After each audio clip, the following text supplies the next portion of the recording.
Hello out there, everybody. Welcome to Telling Tales. We make atmospheric tabletop role-playing games here on the internet. Hi, this is Cincinnati Chronicles, our World of Darkness anthology series, and tonight we'll be wrapping up our first arc, our Vampire the Masquerade arc, as our coterie of kindred find themselves in an ever increasingly sticky situation, and we're not talking about the blood. So, before I start introducing our players and getting into recaps of last week, let's do that gosh darn promo. If you check down below, you'll find a bunch of links. There are links to our Twitch and to our YouTube. You're watching this on one of those. Why not check out the other one? Go even further. Watch stuff on it. Join it. Subscribe it. All those good things. We sure appreciate it. You'll also find links to our social media, to our Discord and our Patreon. Those all do what those things do. If you're interested, then take a look. We run 3 weekly series here on Twitch, each of them starting at 8 o'clock in the evening GMT. Mondays is Shadows of Esteren, Wednesdays is Simbroom, and Thursdays is this. Cincinnati Chronicles, World of Darkness. Wonderful stuff. We also run a one-shot on the first weekend of every month. There's been a bunch of them this year. They're all on our YouTube for you to check out.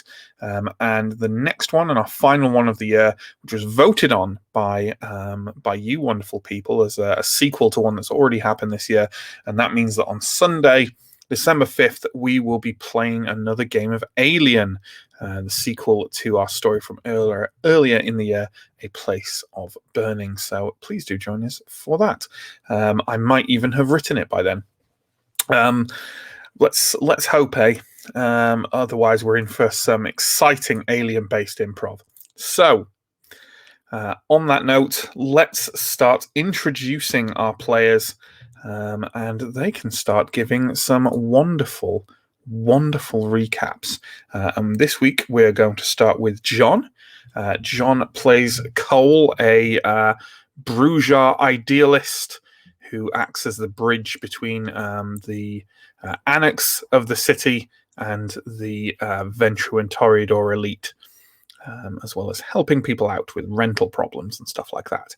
How are you tonight, John? And why don't you let us know what happened last week? I'm doing all right. I'm still trying to figure out whether I would classify blood as sticky, but that's by the by. Definitely sticky when it's drying. By which point it's probably not much use to a vampire, true, but... No, yeah. Anyway, last week we had finished the previous session at the Anarch Rant, and we kicked off with that as the leader of the Anarchs, Mox, came in and gave his speech about revolution without really defining what the revolution was against or who they were revolting against.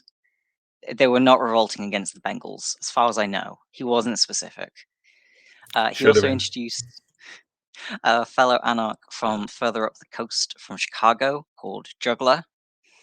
And did you say the coast? Yeah, it's up the lake. Wait, Cincinnati? Cincinnati's on the lake, isn't it? Cincinnati's very inland. Oh, no. Well, Chicago's up coast. Chicago is on the coast of a lake, yes. Yeah. But I think you can't use the word coast with a lake, though, John. I think you'll find the word is shore. Do you want me to do this recap or not, Matt? No, I've lost all faith in you. No, go on. Fine. Yeah, after all of the speeches were had, I had a brief talk with Juggler, who invited me on behalf of another Anarch from Chicago to visit Chicago and talk to a man called Blackjack, who may have similar political leanings to Cole. And then we got to talk to Mox, and after a brief exchange of fists, we asked him about the man that we were trying to chase down, where we found out he had visited Mox the night before and asked for protection, and Mox had beaten him up and told him to beat it. Yeah. He definitely didn't get what he was after. No. But that was ultimately the crux of what you found out at the rant. Absolutely. So it was left to another member of the coterie to try and further the investigation. And for that, let's turn to our second player. Let's turn to Pierre, who plays Fen Koval, former Hollywood himbo turned Nosferatu monstrosity. And you had contacts of your own to make in Cincinnati, which lies, of course, on the Ohio River and not on a lake. That was a weird way to introduce me. I don't know, it just came to me. Beautiful. Yes, so I have my sires, I have one sire, but they sometimes come in 3. And yeah, they're very weird. They're called the Frog Boys. And we had to meet them to get some more info on this case, because they actually are basically information peddlers. And they'd agreed to meet at the usual place, which was the incredibly garish and disturbing American Sign Museum, which they messed around a bit and didn't. They were a bit coy initially at coming out, and while they were sort of messing with me, basically, there was a phone call that other members of our troupe received from the detective that had told them that there was an expensive silver Lexus involved, which like heading east, and that was the clue that they gave, as well as various things that I believe to be falsehoods. So I will not repeat them. We met the Frog Boys, and they told us a different tale to the one that we'd been told by the investigators and Detective Diamond, and the investigator and Diamond. And yeah, those stories involved the fact that our mystery figure was previously a ghoul and had been turned recently, and and we began to suspect that maybe the reason that we were being asked to kill this person without talking to them might have some political ramifications. Perhaps, and certainly there's a difference in some of the information you're reaching, because it does seem fairly unlikely that a ghoul turned recently would have been wanted for ages in nearby cameraless cities. So someone somewhere is telling some falsehoods. We don't know who yet, though. And as for what happened next, the coterie headed over to Elysium to report into the prince, amongst other things. And why don't we bring on our third player, Holly, who plays Natalia, the Toreador graffiti artist. Just a bit of a change in look there between those two characters. Holly, why don't you tell us how Elysium started? Yeah, so we drove over to the art museum, which is where Elysium is being held this evening. It might be where it's usually held. I'm not sure. It's held quite frequently at the art museum. Held quite frequently at the art museum. So we drove over there and managed to get past the bouncers because they were familiar with some of us, not all of us.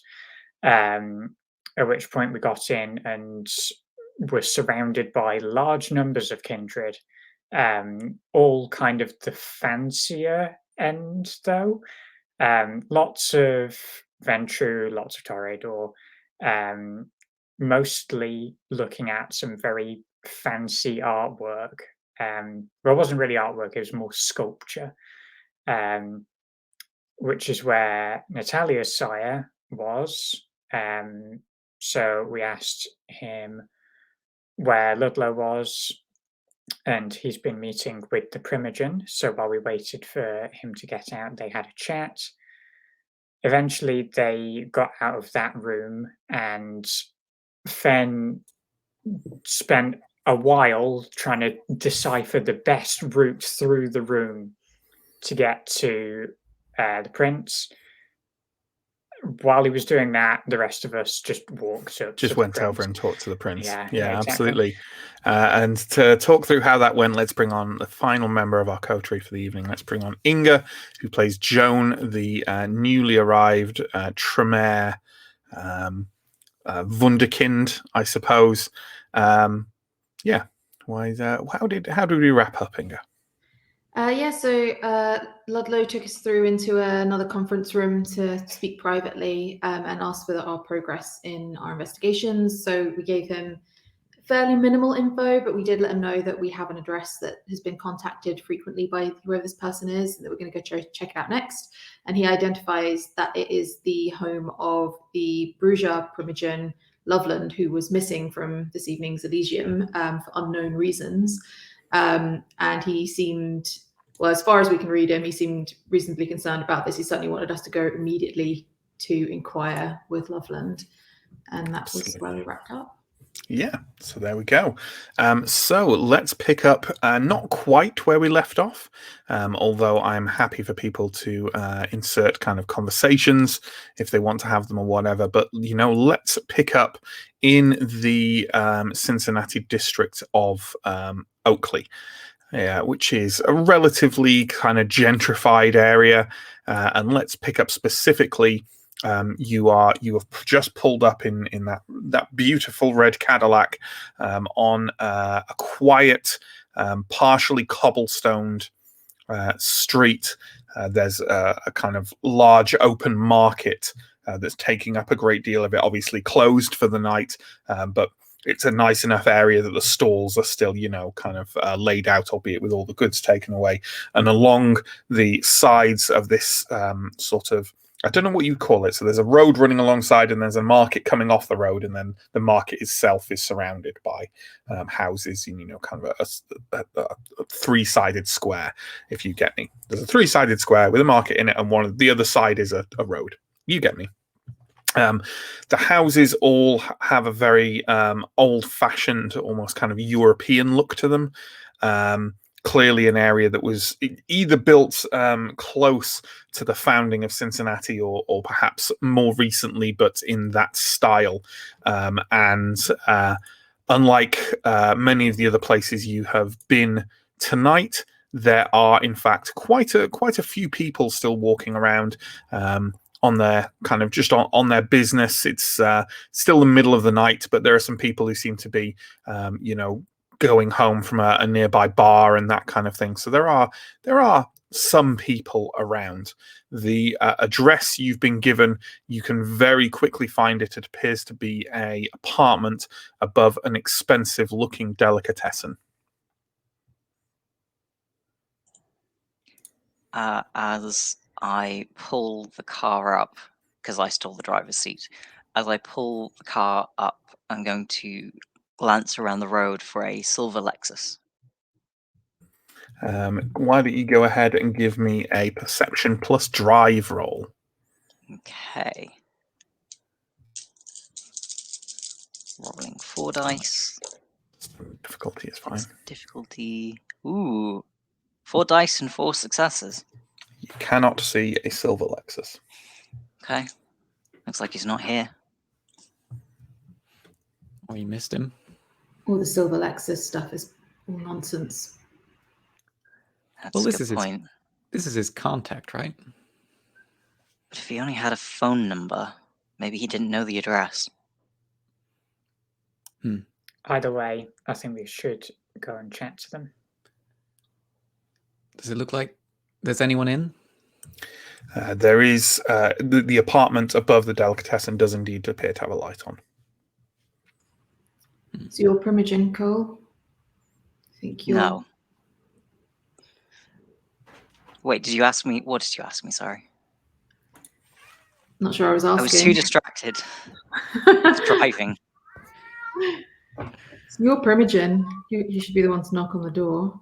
Oh, with pleasure. With pleasure, Joan. Should we hang back or? I don't see why. Stronger Okay. together? Yeah. Yeah, I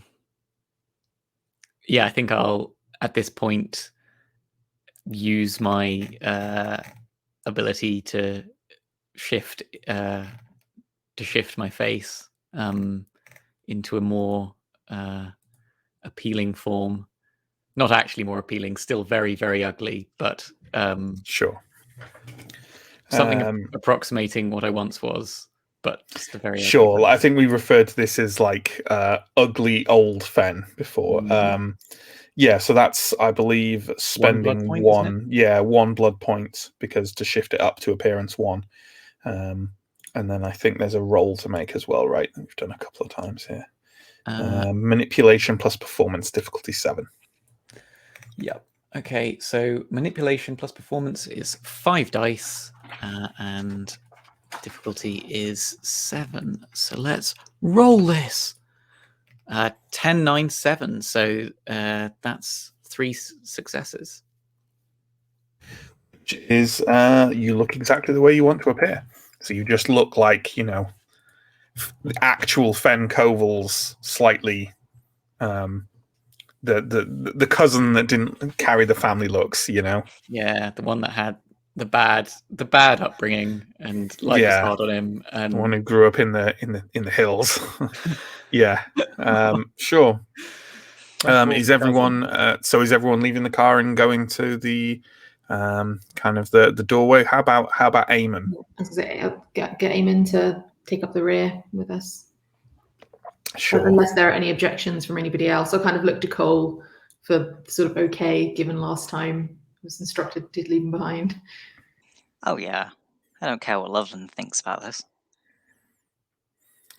So you approach, like I said, this delicatessen on the bottom floor, and next to it, and I'm sure you're familiar, we have a lot of them over here in the UK and presumably in other countries as well, kind of an apartment over the shop, so there's a little door to the side of the actual, like, that downstairs emporium, and it has a kind of antiquated sort of half glass door with a buzzer to the side of it, and you can see the faint light through it of like light coming down from the stairs leading up above. I'll give a glance around the group to make sure we're ready, and I will press the buzzer. Sure. The buzzer goes for a short while. There's maybe a 20-second gap of silence, and then a voice you recognize as Loveland's. Cole, you know it relatively well, says, "Look, you're not going to get the answers you want here."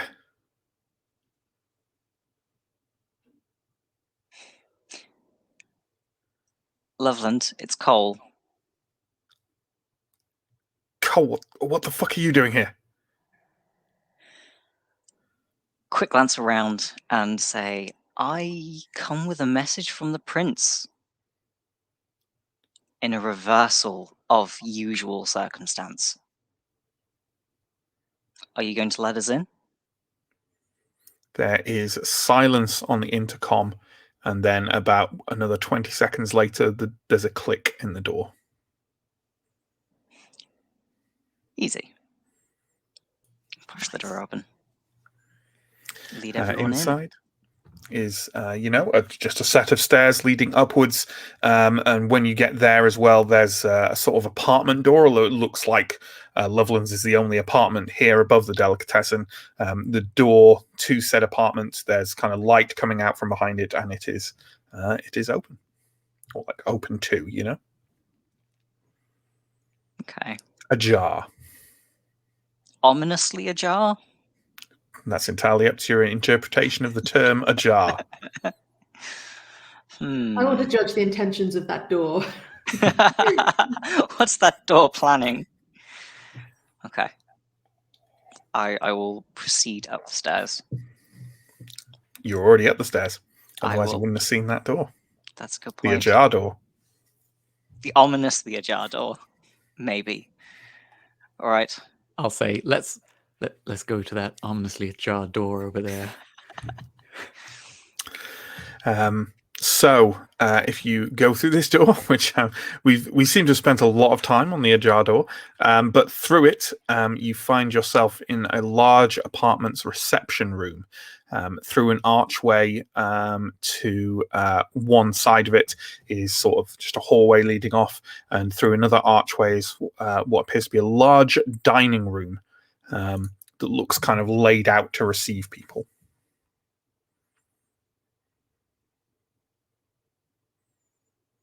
Okay. Loveland? Is it usually this quiet? You hear a voice with a slightly odd kind of distant timbre to it, specifically Loveland's voice, going, "The dining room." All right. Do we walk on through there? Can I hear anyone else in this apartment? Give me a perception plus alertness roll. Are you going to use your... You got heightened senses with all specs, right? Yeah, I was going to use my all specs. Yeah, I don't think they have a strict mechanic. It just affects the difficulty or whatever in the way I... Stuff, yeah. In that case, you can just knock the difficulty down by 2, so it's difficulty 4. Cool. Okay, that's 2 successes. I would say you can't hit anyone in within kind of, proper kind of... You can't hit anyone in either of these rooms. I mean, obviously, kindred sometimes don't make much noise because they don't breathe, but for what it's worth. Okay, sure. I'll go cautiously, but I'll still go. Sure. You find yourself in a, as I say, a dining room that has a huge ornate mirror occupying almost the entirety of one long wall, with a long curtained window flanking it and an expensive-looking wooden dining table and chairs taking up most of the actual space of the room. Almost as soon as you walk into that dining room, the mirror on the wall is no longer a mirror. A light goes on behind it, and it becomes apparent that it is a one-way mirror. Beyond is a very sparse, empty-looking room that doesn't even have kind of wallpaper or paint on the walls. It's just the brick, essentially. And standing behind that mirror is, and I'll describe... You probably, most of you have seen Loveland before, but I will obviously describe him for you. He seems to be kind of a scrawny, somewhat skinny white guy in his maybe late teens or early 20s. He's kind of still got he's got slick back brownish blonde hair and still has kind of pockmarked scars of some kind of disease from his mortal days. He's wearing a simple long sleeve white button down shirt and grey slacks and is observing you somewhat silently for a moment with a wary expression. His hands are kind of behind his back, and he's sort of like jiggling one leg in a kind of like... He generally has an aspect of nervousness to him that I'm not going to ask anyone to roll to detect. You can't really see anything else in that chamber he's in, other than over to one side there seems to be like a stack of just kind of some kind of technological equipment, but you can't quite make it out from here because the perspective's a bit odd looking through the window. Okay. And how far away is he? Like feet? Okay. Like not far at all. It's not that large. It's not like a huge chamber. It's just, just a room. Yeah. But obviously he's on the other side of this. The glass. The glass, yeah. Something the matter, Loveland? He leans forward and to press like a finger onto a switch that presumably allows him to talk through the side. This odd distanced voice that you heard when you entered the apartment. As he does so, you notice, because he has it in the hand that he's flicking the switch with, he is holding a rather large handgun. and he just kind of leans in and says, You tell me.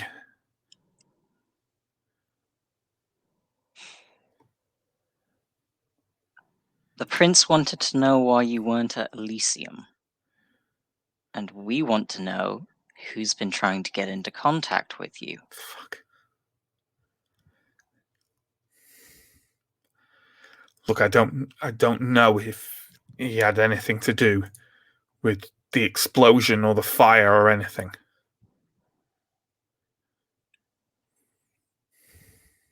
Oh, he was probably busy.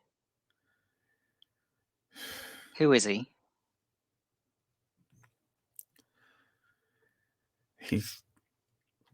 He's called Morrow.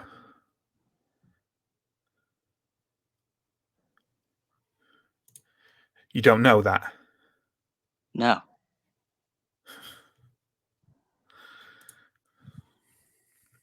All right. Yeah, Is that someone's all, playing is that all us. you want? No. His name isn't who he is, Loveland. Who is he? He was a ghoul. Who's? I thought he was Stokely's ghoul. Stokely, who I think was briefly mentioned last week, was the Ventru Primogen. Or is the Ventru Primogen. Look, there's been things going down between me and Stokely. I was trying to make a play. I thought I could bargain with this ghoul, get him to turn his tail. He was sort of willing, kinda. I just wanted to get someone in the Blue Blood camp. So I took him and I turned him. And then I found out I didn't know, I swear. I thought he was Stokely's ghoul. I didn't know. And it was all Lincoln's idea anyway. I'm no good at this stuff.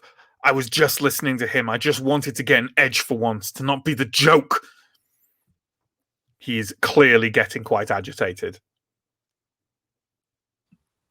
Sorry, you also mentioned Lincoln. Lincoln, do we recognize that name? You do not.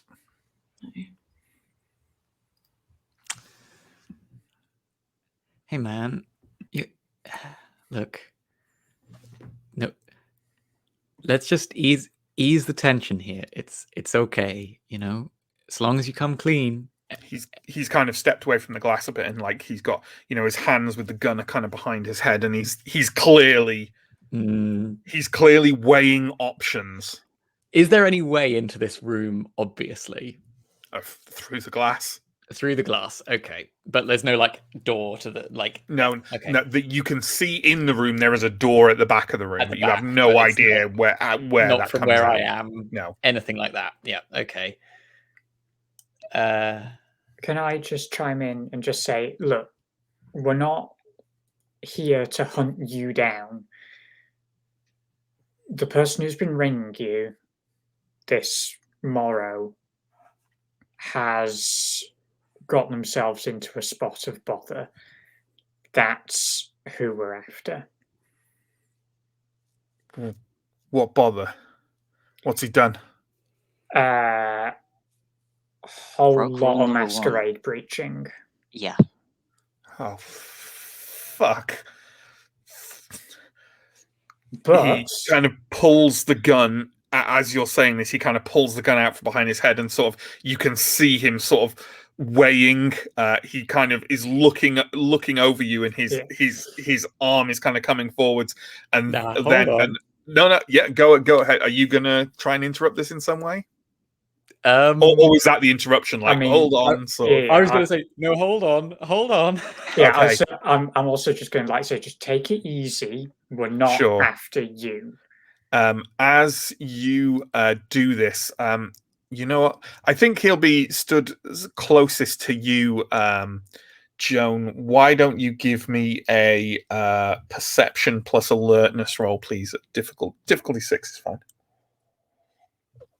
And you know what, Holly, if you think your heightened senses are still on, you can make the roll as well at a difficult. Let's say difficulty 6 again. So that's perception plus alertness. 1 success for me. Mm-hmm.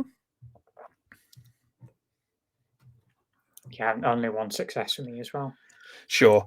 Both of you hear a distinct sort of rustling of clothing from Eamon's direction, and kind of Loveland sort of takes 1 step back and then just gives a kind of inarticulate "Ah!" and dashes backwards, kicks open the door at the back of that room, and is seemingly just off. He does it very, very fast, sort of celerity fast. He's using that vampiric speed to good effect. You said we were in a dining room? You are indeed in a dining room. I'm not going into combat rounds per se, but if you want to have some kind of reaction, I'm going to let everyone have like 1 reaction action before anything else, happens before. Yeah. So we're not going to go into initiative. Let's just go around from left to right and do it. So, John, what do you think Cole might do at this thing happening? He would try and give chase if he can figure out where that door at the back of the room leads. Sure. But how do you think he might do that, I guess? It might be related to what I'm planning to do. Well, why don't you go? Why don't you tell us what you do, Pierre? So then? I was gonna see if there was any sort of heavy object or paperweight or anything in the room. Eamon's going to try and throw it at shoot the window. through, Yeah. if that helps. Yeah, well, Natalia was going for the technology in the back corner, so she'll probably go with Fen to the back corner because that seems where the heaviest stuff is going to be. Like, Sure. I'm thinking big 90s computer. I'm That's gonna happy. be the heaviest. I'm happy to let. The technology. Sorry, is in the hidden room. So. Okay. That probably won't be much use on this side. But you know what? I do believe that Eamon might fire to break the glass, but let's let all the vampires take their action first. So Pierre, yeah, there's like a little sort of like metal candelabrum on the table. There's chairs. There's like some little like Let's go with a chair. Like things. Yeah, you could have to chair it absolutely for sure. Or why don't you then give us a strength plus athletics roll, please? And obviously you can engage your potence in this in a way if you want. I think how potence works in this, right, is it adds to your strength as a die for free, but if you want, you can spend a blood and make that free die instead of just a guaranteed success. I think that's how it works. I'll do that. So I'm rolling 6 die, and then I'm just going to say my potence is a guaranteed success. Yes, that is right. So 6 die. Is there a difficulty? Let's say, a chair's not a hard thing to throw, particularly if memes have taught me anything. So let's go with a 7. It's harder than throwing a punch, right? So let's go with a 7 difficulty. Okay. I got, oh wow, only 1 success, a 10. Oh, and the second success from the potence. So yeah, sure, 2 successes. Sure, and you know what? I think that's good enough yet. So let's go with that. And we were going to, let's randomize the order of things rather than going left to right. Otherwise, or did you? Sorry, Cole, were you going to? Let's go with you. I think after Fen's got a good idea, I am also going to try and target the core of the spider webs. Sure. And try and. Are you throwing something, or are you just trying to punch it or kick it out, or have you got any potence? Yes. So I'm spending a blood for the auto success. Sure. And rolling for strength 2. I think trying to batter through it with my bare hands sounds like a fairly rough idea, so I will try and throw a chair as well. Sure. So 3. So that's strength plus athletics, difficulty 7. Okay. Ooh. Do ones take away auto successes? No, I don't think so. Then 1 success. Okay. Oh, wow. That's enough. Your chair makes contact with that one-way mirror glass, and the whole thing crashes out back into that room with a colossal shattering. And yeah, you can easily hop over the ledge to the other side now, and let's check in with our 2 remaining coterie members. I did roll a die here, so Inga, what is Joan going to do?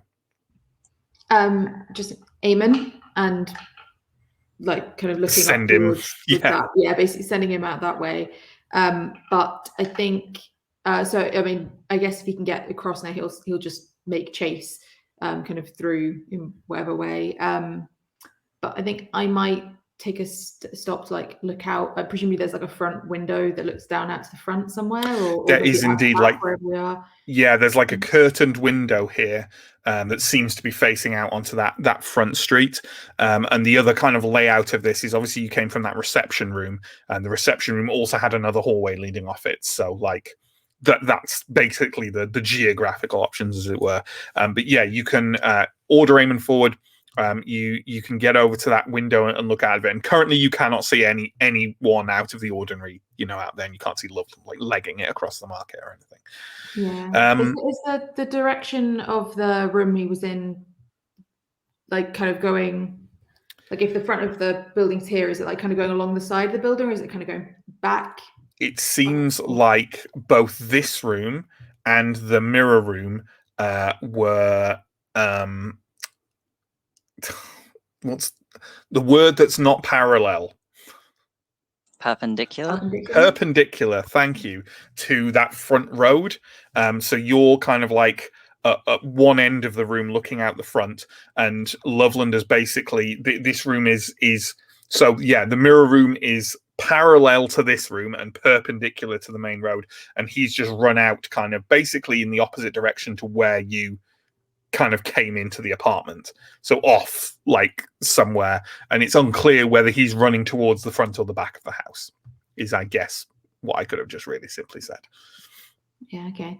And yeah, so Joan will spend this immediate kind of time just having a bit of a look, basically, to see if anyone appears. Absolutely. Holly, how about Natalia? Okay, I'm gonna, assuming that the door has to lead somewhere within the apartment, I'm going to run back out into that hallway so that the other direction, not leading into is this covered. room. Yeah. And I am going to listen just to see if I can hear any running footsteps coming towards me from that direction. And you know what? Let's kind of move out of this sort of initiative now. And again, I don't particularly want to go into initiative until someone's engaging someone else or something, right? But I can tell you several things. First off, Eamon definitely kind of leaps over that ledge into there and just hammers it after Loveland as fast as his legs will take him. Natalia, you can indeed hear running from basically somewhere else within this apartment, like this little apartment. Yeah, and it feels like a few walls away from you, and it feels like it's like getting ahead of you real fast. You then hear what sounds like the banging of a very heavy door being thrown open. I'd say probably the others of you probably hear something akin to this as well, but just less clearly than. Can I hear which side it is? Is it towards the front of the building or back of the building? It's towards the back of the building, and that's the way that this hallway is taking you. In fact, you emerge into another relatively large room. It's sort of, I guess, a lounge and receiving room. There's some old-fashioned sort of 70s fashioned armchairs in here, and some bookshelves that look to have like encyclopedias all over them. There is a small table next to one of the armchairs that has quite an old-fashioned phone on it, and beyond, and basically you notice there's two doors in this room. One of them appears to have been a hidden door, which is now like swinging open to reveal another room behind it, and the other is a fire door at the back of the room, which is kind of like it's swinging open, and you can see the form of Loveland kind of clambering over a fire exit. Okay, I'm gonna run after. I'm assuming that it's like classic fired stair on the back of the building. Absolutely. Yeah, he's about to vault I'm going to try and from here to tackle the him over the edge of the fire. Sure. exit there. Are you using celerity of any kind? I'm going to try and use my celerity to get to him. I was in going to order- say, because he is ahead of you. So let's give that a go then. So just to, again, I don't particularly want to go into full-on initiative. So I think we'll do this is similar to what we did with Mox, right? We'll just have you both roll dexterity plus celerity and see who gets higher, see if you get to him before he does anything. But just by using it, I think you have to spend a blood. I think, yeah. Let's say to use it in this capacity, you have to spend a blood. You also add each point of celerity also adds 1 die to every dexterity related dice roll. So make sure to do that. And it's, yeah, as I say, it's going to be dexterity plus celerity.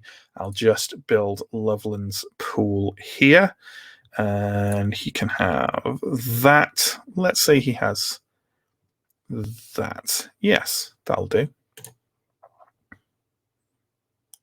Well, I get a thoroughly disappointing, 1 success if it's a 6. If not, I get nothing. It is a 6, yeah. Unfortunately, he definitely gets more successes than that. And basically, you kind of get to that fire door just as he's just dropping off into the alleyway. You can hear someone else kind of running up behind you, sort of not with your maybe vampiric speed, but presumably like a quicker way round just by following him. Eamon is kind of like dashing up behind you. While this is happening, folks, what's happening in the other room? Has anyone tried to follow Natalia or tried to follow after Eamon? What's going on there? I would have followed after Eamon with celerity, so hopefully overtaken him. Even though I don't think you could have, because there's no way to overtake him in the narrow passageways you went through. That's a good point. But I think with celerity you can catch up with him for sure.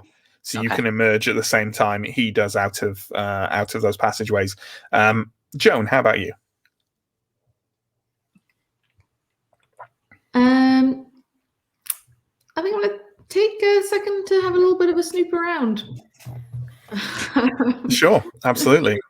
Yeah. Well, we'll deal with that in a second, but I want to see what Fen's doing first to see if this crosses over with anything. Fen. So I've just seen the 2 speedsters just out in both directions. Yeah. I think I should probably back them up. They might be in trouble. So yeah, I think I follow Cole. Sure. Into the tunnel. I'll say you're not kind of there yet, though. Like you're still kind of working your way through, and you're probably taking a bit more note of of the environment as you do so. You're going through a kind of narrow brick tunnel corridor that feels like maybe it's an old part of the apartment that's been kind of walled up to provide a bit of a sneak way around these rooms. You note on your way through that one-way mirrored room that the technology equipment you could see was a large tripod and a rather expensive-looking video camera. And then you emerge in what seems to be a very,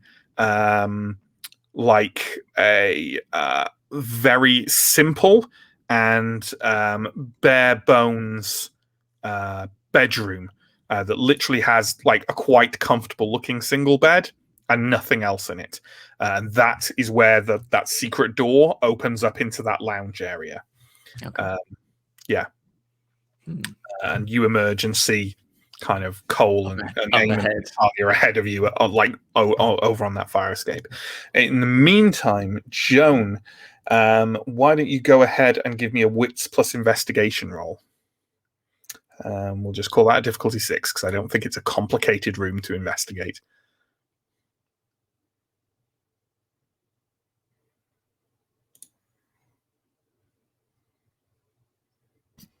That's 1, 2, 3 successes. Okay. You have yourself a little bit of a ransack of that dining room, and there is literally nothing here. It is sorry. I meant can I snoop in the in that you can you can do both. Yeah. You can do both. The dining room, it's like a showroom Like there's nothing. Like there's lots of drawers that are empty. There's like, there's no trace of it. The table actually hadn't been used for food. It's like a showroom. No human actually lives here. And clearly maybe Loveland doesn't really either. But lots of vampires maintain multiple havens, and I think Ludlow did refer to it as the place he receives people, which is why he knows of the address. But yeah, the dining room is a room laid out to be a dining room that really is only barely functional as a dining room. The other room is completely empty, apart from that video camera and tripod. And since you gave 3 successes, I'll give you something extra. You can very quickly flick open that video camera and see that the tape inside is missing. There's no, clearly it's been used to record stuff through the mirror. But that tape is gone. Okay, thanks. And there's nothing else in there. It's just an empty room. So out on the fire exit, kind of that, stairs down. I think from the perspective of the 3 of you who can kind of see that, Eamon is now sort of, Loveland has dropped to what seems to be like a long alleyway and is proceeding very, very fast away in one direction, kind of making really the most use out of his celerity, and really in this area kind of risking the Masquerade again. Eamon has kind of dropped to one knee and is very carefully aiming his pistol and shouts, sort of trying to keep it quiet but also needing to shout. Yells, "I have a shot, mistress. Do I take it?" Can I hear? Well, you know what? You're a number of corridors and stuff away. Let's Yeah. have a perception plus alertness roll to see if you hear that, and I'll make that difficulty 7, I think.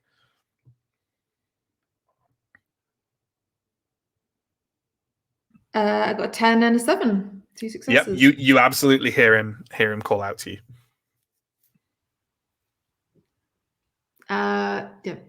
Take it. Sure. Let's roll Eamon's aim. Yeah, I think that'll do. I really hope I don't shoot. I really hope Eamon doesn't shoot you as you go diving in, Natalia. Eamon just executes every one of us. Eamon fires just as Natalia gets there. Eamon definitely kind of fires a shot, and you all of you see kind of Loveland about halfway down the alley now, just kind of stagger and reel forwards and almost spin on his feet before kind of bashing against a wall, pausing for a second, and then just starting to run again. Slightly slower, and leaving quite a lot of blood behind him, but still going. It's rare for a single bullet to put a kindred down. What are the rest of you doing on that fire escape? I will say, barring a really, really good celerity roll, your chances now of catching Loveland are pretty remote. I assumed that would be the case. I am, however, gonna not as dramatically leap off the side of the fire escape, but I will make my way down and get to the trail of blood which is now being left. Mm-hmm. Can I see what direction that is going in? I'm assuming he's going to try and make it to a vehicle. That's really what I'm trying to find the vehicle before he gets away in it. Yeah, absolutely. Well, why don't you, if you're trying to basically, let's just see if you can catch up to him. Assuming he's going for a vehicle, let's see if you can catch up to him enough to see if he gets into a vehicle and then mark that vehicle. Cool. So that will definitely require your celerity. So if you want to spend a point for that again, and then give me that dexterity plus celerity roll, and we'll make that. Sorry, John. I was going to say I was also going to give chase, so would you like me to roll as well? Yeah, if you're doing the same thing, then do the same thing. Spend a blood point, have a dexterity plus celerity roll, and I'm going to say it's quite difficult because I think he has more celerity than. What's your celerity at, John? 1. Yeah, he's a lot faster than either of you. Yeah. So you know what? I'm going to put it at difficulty 8. But if either of you gets 1 success, I'll let you see if he got away in a vehicle. And if you get 3 successes, I'll tell you the vehicle. I have 1 success. I got Okay. 1 8. So John? I have a 1 and a 9, so I Sure. fail. So you both dash down that alleyway, and you, Natalia, you are close enough to the end of the alleyway. You know what? You don't see the vehicle, but you hear screeching wheels out on the street, and kind of the roaring sound of quite a high-powered engine. And by the time you emerge, like the blood just leads to kind of a nearby, the side of a road nearby, and there are like tire marks, as Loveland has got into some vehicle and absolutely hammered it away as fast as the engine will take him. Okay. While that was happening, Fen and Joan, what were you two doing? I think if he seems like he's just getting away, like if I can't see him anymore, I think at some point I'm going to stop chasing and maybe start heading towards the car, I guess. Sure. Since- Yeah. Like you're because you don't have celerity. He's long gone by the time you could reach the end of the alleyway. So, I mean, Natalia and Cole are sped off ahead of you as it is. Actually, I think instead I'll like realize it's futile. I'll sort of stop, and then I'll turn and go back and maybe see if I can help Joan search the place, see if there's anything left at that house. Absolutely, you can clamber up that fire escape easily. Joan, as you, am I having cam problems, folks? John is having cam problems for me. Both You've gone a blurry. little bit potato for me. Okay, well, you know what? I'm gonna switch my cam off and put it back on again. How about that? Whoa, technology. Is that any better? No, but it's fine. No, but it's fine. It's fine. Okay, as long as you can hear me. Like my mic isn't cutting in and out or anything. No, your mic's fine. It's just both. Okay, Yeah, both you and John. That's fine. That's all right. I'm sure it'll clear up. Creating the 90s atmosphere. Yeah, absolutely. Webcams in the 90s, you fantasist. So, yeah. So, basically, Joan. You. Obviously, I think you said you were following the direction Eamon went, right? Were you? Yeah, well, just into that room. I think now. I think I will go through the sort of secret passageways. I don't think I'll be especially rushing. I'll assume that they've either gone or they haven't. But definitely take a bit more of an interested look at like where we're going through this, and if there's anywhere that might seem like I'm looking for places where there might be tapes stored or hidden. Sure.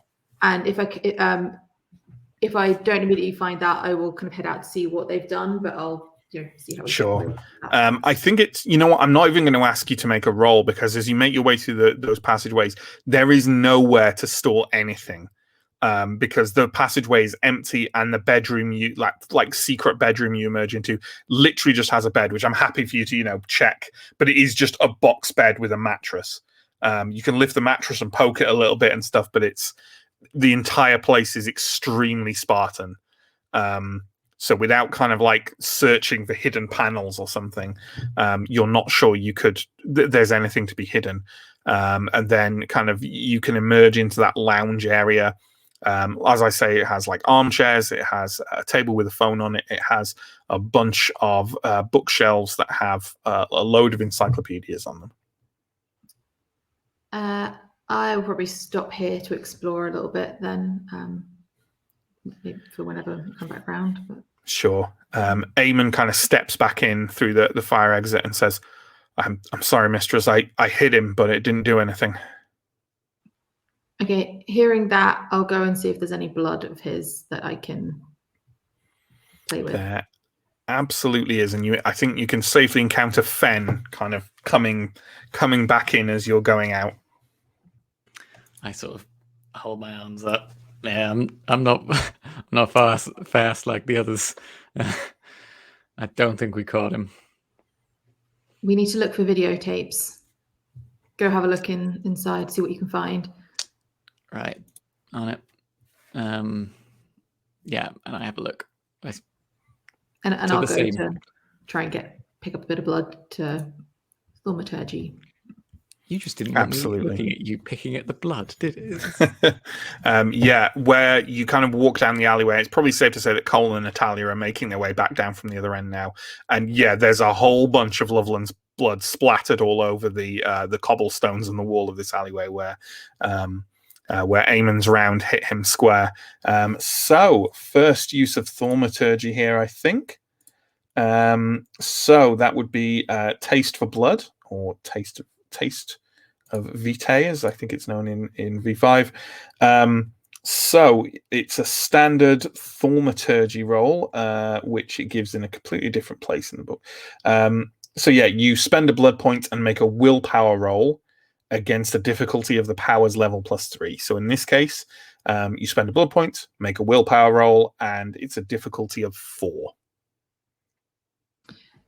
So on a willpower roll, because we've got boxes ticked. Do I need to untick one of the boxes to indicate? No, that's just for spending willpower. When you make a willpower roll, you just roll the number of dots, which shouldn't have a change.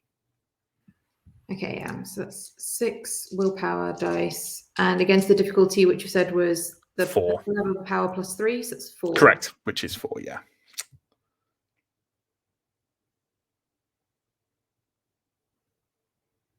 Four successes and a 1, bring it down to 3 successes. That's very, very good. So it may not surprise you to learn that Loveland is a vampire, because this is vampire blood. You can detect a number of things. You know how recently Loveland has fed, which is probably within the last few hours. You know his approximate generation, which is going to be 10th, let's say. So he's a bit older than, a bit more potent inherently than you guys, but not hugely so. And you know what? With 3 or more successes, you can tell if he's ever committed diablerie, i.e. the mostly crime vampires do of draining another vampire dry and feeding off their power and destroying them and gaining power yourself from it. Loveland has definitely committed diablerie before. You don't know when, you don't know how or whatever. You know, probably not really recently, otherwise he'd be kind of sort of a bit more on edge, you'd imagine. But yeah, that's the information you have about Loveland. Would we expect that most of the Primogen would have to have attained their positions, or is it like it's enough of a no-no that we would expect most of the Camarilla not to have committed this? I think it's safe to say that more kindred have committed diablerie than the Camarilla would like to admit. Especially the older the vampire is, probably the more likely they have to have done it. But no, you could definitely become Primogen or become an elder without having resorted to it. A lot of vampires are in that position just by being older. Okay. But for what it's worth, yeah. Yeah. Okay. Having done my bit, I'll head back in and also go to look for tapes or anything else that might be. Absolutely. So Fen, I think we'll have you looking around first, right? You said you were going back in to take a look around. Yep. The only room that hasn't been really searched thoroughly is this lounge room. Do you want to give me a wits plus investigation roll? Yep. That's 3 dice. Standard difficulty, I think. Standard is 6, right? Yes, correct. Whoa, 877. Nice. Maximum possible. So a few things stand out. Again, there's a drinks cabinet with no drinks in it and no glasses. There's kind of drawers that are completely empty with nothing to them. You open up the bookshelves all have kind of, glass doors on them, and you open them up, and those encyclopedia sets look like no one has ever touched them. But one thing does stand out, my friend. That phone on the table, the answering machine light is blinking. Okay, if Joan is coming back in, I'm definitely like pressing play on that. That Sure. answering machine. There is obviously kind of the sound of the beep, and then a slightly scratchy. This is an old answering machine. This is on a cassette tape. The sound of a man's voice plays in the now kind of quiet after that gunshot apartment, and it says, "It's me again. Something terrible happened. I think he knows. And he sent something after me. I don't know what the fuck is going on.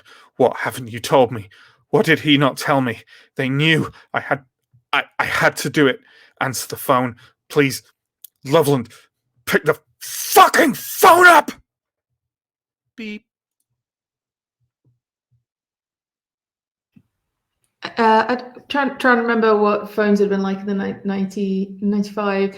Is it like one of those things where you can see if it's dialed out or who's dialed, like numbers that have dialed in and things like that, or not, a bit early for that? Double checked this.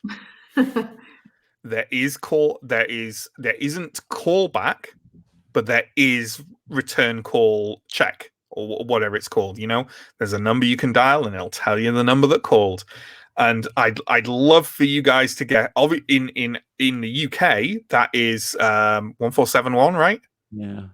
I'd like you to guess what it is in America. 1111. Nope. 1471. Nope. Do you know what's really sad is I'm pretty sure they've said this in an episode of Friends or something at some point. I can't think what it is. 411. None of you have an internet enough mind for this. It is 69. Nice. Is it star 69 or just 69? I don't know, but still, yeah. But you can absolutely do that and find the number, like the number that called and the time it called at. Okay. Which I'm assuming you're going to do. Yeah. I don't think that occurred to Fen at all, but yeah. I like the idea that Fen's has just listened to the answer phone message and been like, "Oh, wow," and John's just gone. Yeah, pretty much. It gives you a number. It is a local Cincinnati code number. It called half an hour ago. I will call it using this phone. Absolutely. The number ring. I don't know if America has this. Like in some places, when you that would be giving you information that I don't know if it is. It's you know what? Let's just say that in the World of Darkness in 1995, this was the case. It starts ringing, but only after a short automated message telling you that you're calling a payphone. Seems like that might be something that happens because it's more expensive to call a payphone, right, than a private number usually. I'm not too worried about the call cost. No. It's Loveland's bill. But yeah, it tells you it's a payphone, but the number just rings and rings and rings and rings. Is there a way of knowing from this sort of thing where the payphone would be? No, probably not. Well, if you give me a roll, bizarre, of intelligence plus technology, and I'm going to say it's difficulty 7. And you know what, Fen, if you're there, because you've seen Joan, you can make the roll as well if you want, if you think Fen might be able to figure something out against all odds of rolling his intelligence. 2 intelligence. Successes. Okay, that's the maximum I could ever achieve. I got 1 success. Okay. Well, Fen, you're starting to formulate some kind of thinking really hard about this. Joan, there's no way for you to know, but someone in a position of, with access to city records and databases, someone in some kind of position of mortal authority would probably be able to tell you immediately where that phone number was. I have never used a pager. I don't know how they properly work. Can I relay information like this via pager to the detective, or do I need to just message? You can, or you could just call her. Oh, you just call You've got a number, so you could just call her. And you've got a phone. I will do that. Yeah. Sure. As this is happening, I think it's safe to say maybe Cole and Natalia are walking back in. It rings, and Detective Vincent's voice is almost immediately on the other end, saying, "What have you got for me?" I need you to find the location of this payphone and give out the number. All right, that's easy. You can kind of hear her tapping away on a keyboard for a short amount of time. That's in Camp Washington, West Side, middle of an industrial district. She gives you an address, and then she says, that's about a 5-minute walk from the gas station.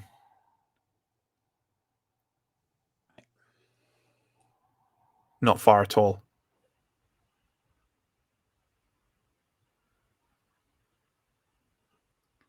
Thanks, Detective. I'll hang up. Long pause. No more information. I don't know if the detective is lying to me now, lying to us now, or lying to us before, but apparently that payphone. I'll replay the message for Cole and Natalia as they come in. That call came in about half an hour ago from a payphone, 5 minutes walk away from the gas station. Well, Looks like we're going back to the scene of the crime, like we were told not to. I mean, it is a 5-minute walk away, to be fair. Yeah. plausible deniability. It's very nearby in a large city. Let's, yeah. Okay. Is that the Let's only move on. message on the tape? No, Yes, it is the only message on the tape currently, yes. Okay. Can we take the tape out Mm-hmm. to keep it? Yeah. I like these slightly younger than me's people's kind of like, can you take the tape out? Yes, you can. Yeah. I know things that have no value anymore. You get to lord it over us. Yeah. floppy disks. I will die sooner than you, and I know about answering I'm not machines. that young. I never used a floppy disk, but I know what they are. Then you haven't I lived. used a floppy disk. Floppy disks at school and stuff. Yeah. Look, my copy of The Secret of Monkey Island came on 11 floppy disks, and I'll never forget it. So, let's, shall we, I assume we're going to pile into the car and head to Camp Washington. Who gets there first, though, is the real question. Cole, Technically, the person driving. I think, yeah. Depends on if they crash and then somebody goes through the windshield. I guess so, yeah. I think, I've got adrenaline going, so I'm probably going to want to jump in the driver's seat, but it depends where the Cole is going to I think I'm try just and gonna get ready say- for me. Nah, you seem a bit on edge. Maybe you should let Cole Drive this Fired up, very yeah. valuable car. Look, Sure. it's not that I don't trust you, Nat. I'm going to Yeah, hang on she- to she's the gonna- keys. Yeah, she's going to Okay. take a breath and just go, fine. We need to Sure. get there fast Okay, let's go. to I whoever can it be is that ends fast. up in the driver's seat. Well, then, let's find out how fast you get there. Cole, why don't you give me a wits plus drive roll, please? That is 6 dice. And I roll. Ooh. That's 1. That's 2. Take that. My wits bonus does not apply, so 2 successes.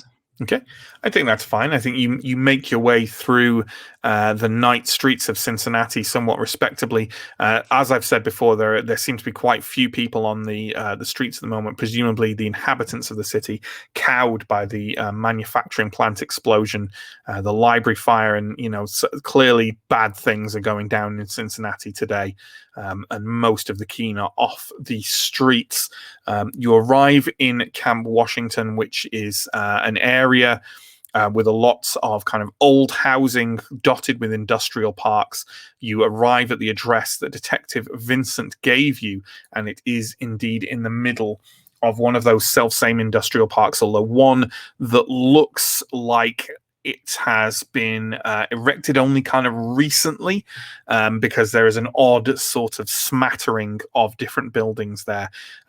Where you pull up nearby, there are a number of warehouses. There's what seems to be a tooling plant and a slaughterhouse. Scattered among these are a number of years closed shops and restaurants, clearly leftovers from when the neighborhood has been converted to its current state. While other areas of Camp Washington you drove through seem to have still had some foot traffic, there is no sign of mortals anywhere near here right now. The only building in this entire park, as far as you can see, with any lights on, is the slaughterhouse. Of course. Well, I guess this isn't too hard to put together. Does feel a bit on the nose as a metaphor goes. Yeah. Matt, what does this slaughterhouse look like? Is it all one level? It looks like a converted warehouse itself. So it's quite tall. It's like a large metal barn, essentially, that's had like a building front mounted onto it. So it is multi-level, but not particularly high. It looks like it has, from the outside, you can see that it has sort of a main door on the way in, and it seems to have a large sort of, I guess, like a trade door on the side of it, which is like a large corrugated iron door that presumably like rolls up to allow, the animals to be driven inside. Okay, and then if we're like, I'm assuming we're walking up to it, I'll presumably. I would assume that is what the coterie is doing, but yeah. After I grab the shotgun from the back of the car. Oh yes, there Excellent we go. We point. remembered that. Sorry, just a wee bit more flavour. Yeah. So as you're walking kind of up to the slaughterhouse, you can see that next to it is an abandoned chili restaurant with a fading "Best in Cincinnati" sign perched in the window. The lights you can see from inside the slaughterhouse are kind of faint and misty, and just kind of it looks like light is coming from deeper within the slaughterhouse rather than any of the windows kind of facing onto the avenue that you're walking, that you've arrived at the moment. Okay. You said that there was a large like rolling door. Are there any smaller like fire exits around the building? You can take a look around. The building itself backs onto another warehouse. It doesn't look like there are any extra fire exits. It looks like the ways in are like a front door, presumably where customers and also the staff go in, and then that large kind of rolling trade entrance. Those look to be the only, and windows. Yeah, and you said that the light was coming from deeper inside the warehouse. It does look that way, yeah. Okay. Is it generally quite still and quiet? It's very quiet. I'm guessing that isn't a sign of a silver Lexus. Why don't you give me a perception plus drive roll? And you know what? While you do that, I'm just alarmed by how potatoey me and John really still are, and we're getting up to the climax here. So I'm actually going to leave and come back in a second while John makes that roll for me.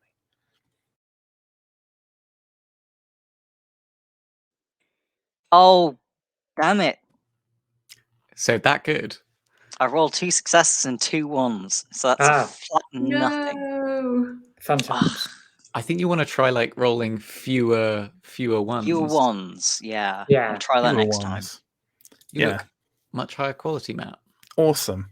John, do you want to hop out and hop back in, please? Sure. Probably should have done this earlier. Just so you know, that was a nothing. I detected that as much from the cries of dismay as I came back in. Yeah, no.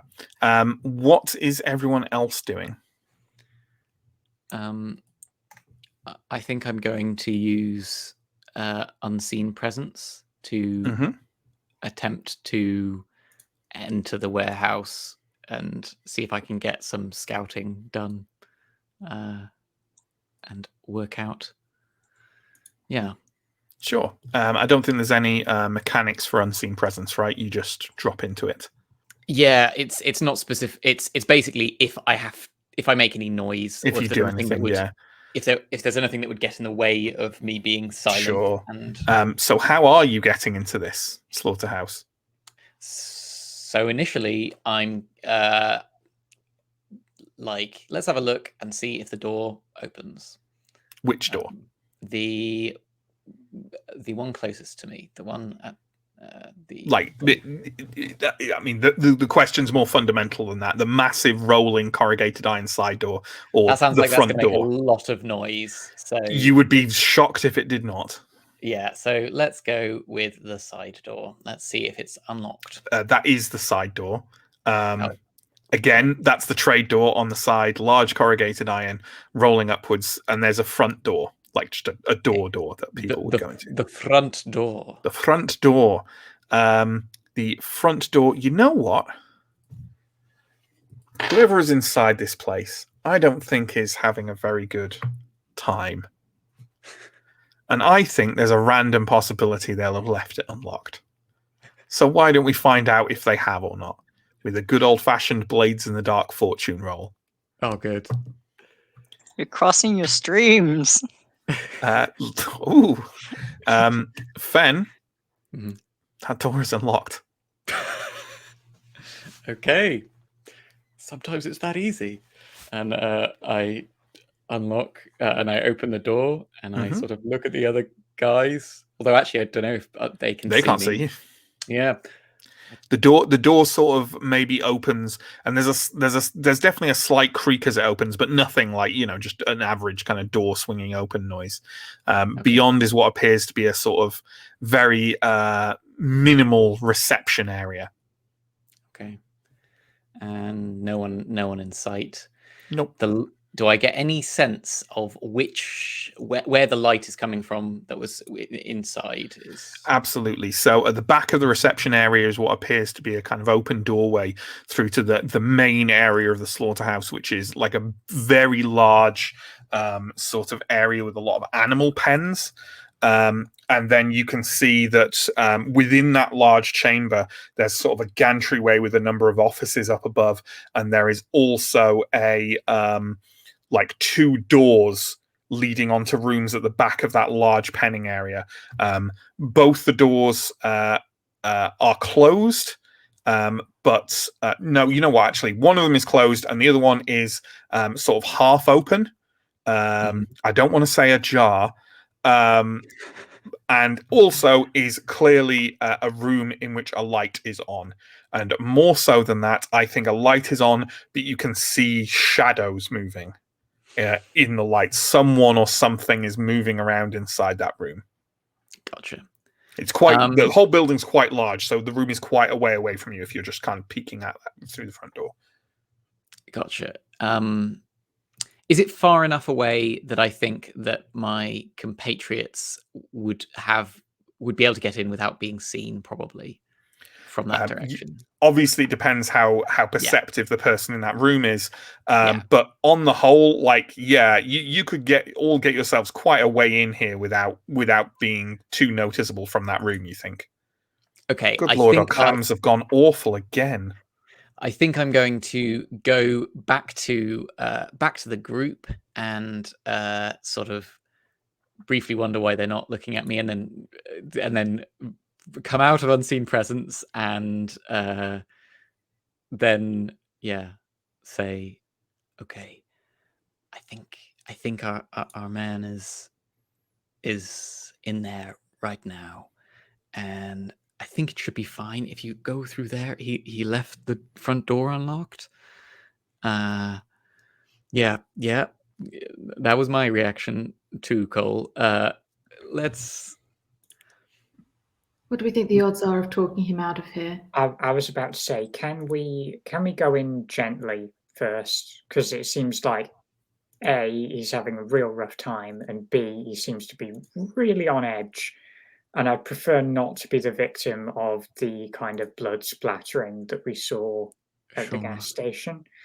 So if you let, well, it depends. I can try and talk him down. Just have the shotgun ready, because he looked like he went pretty berserk last time. Yeah, I'll stand behind you and try and look reassuring and not too armed. Okay. Do we have any way? Did the door have a a latch or anything on it on the inside that we could maybe lock after we enter? That front door. Yeah. Yeah, you know what? It's like just like a bolt Yale lock. You know the kind I mean, like very 90s kind of thing. Yeah, you can twist and there's a bolt after you go out. Yeah. But clearly whoever went in didn't remember to do it. Sure. So And maybe then- after we go in, we can bolt that and see if we can Yeah. make it so that if he tries to do the same, well, at least if he tries to get out this way, obviously we can't block everything. Which it'll- I was yeah. I was about to say, if there's, can I see any other way into this room that's like obvious?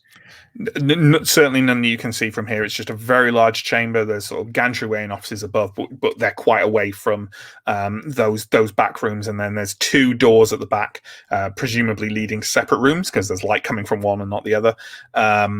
Yeah, I mean, if you get closer, I'm sure it might have signs and stuff, but from here you can't see.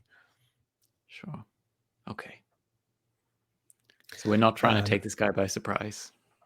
So you're not making any attempt to be quiet, even just crossing the pen room. You're just are you making noise or?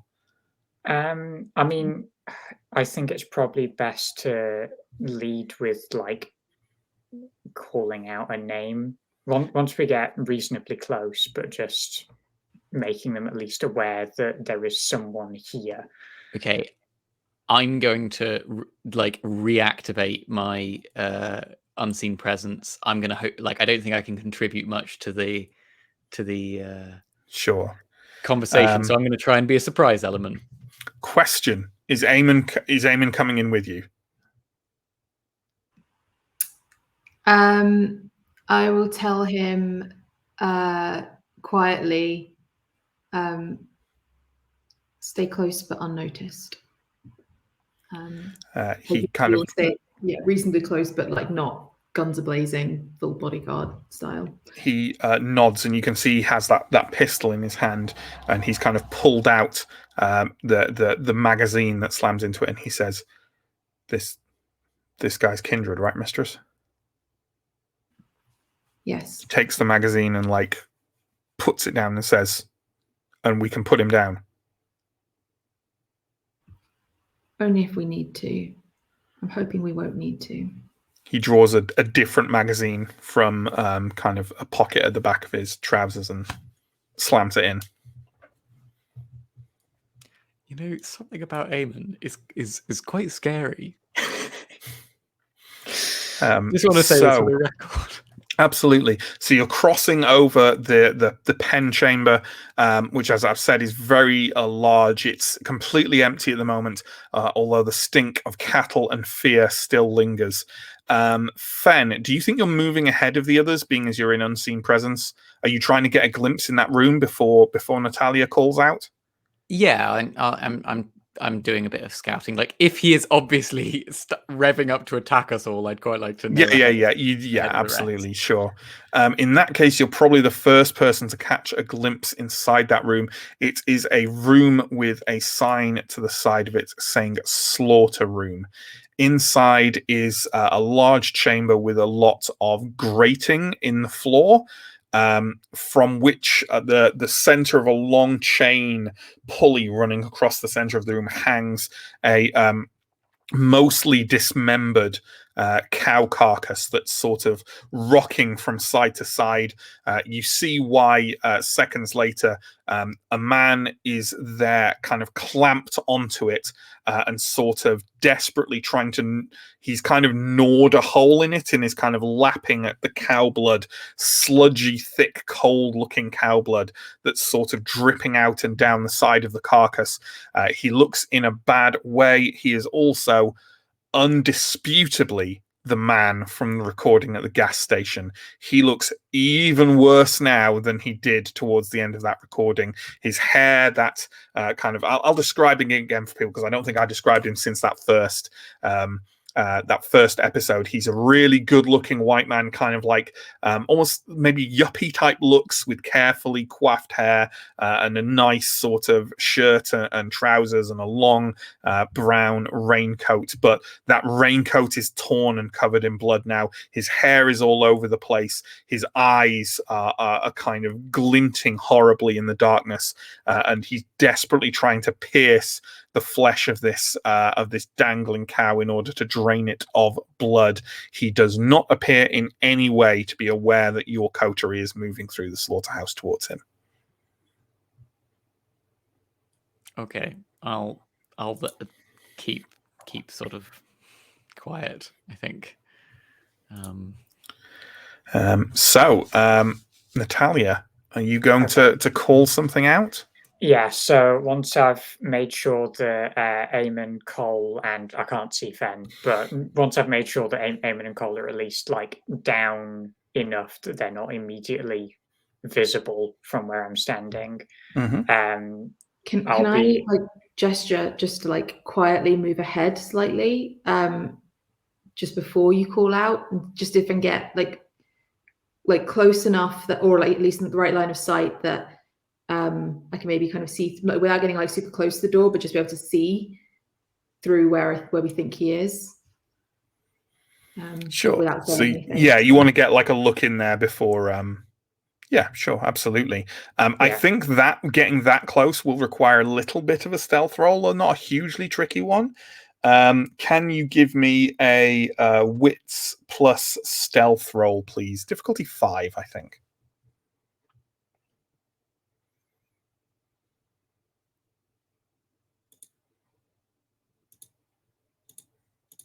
Three successes. Okay. Sorry if my cam goes off, folks, by the way. I'm switching between resolutions in an attempt to either kickstart it or just get it to be... if I just stream at 720p, it'll be fine. How is this looking for people, for players at the moment? Is that all right? Reasonable? Yeah. Okay.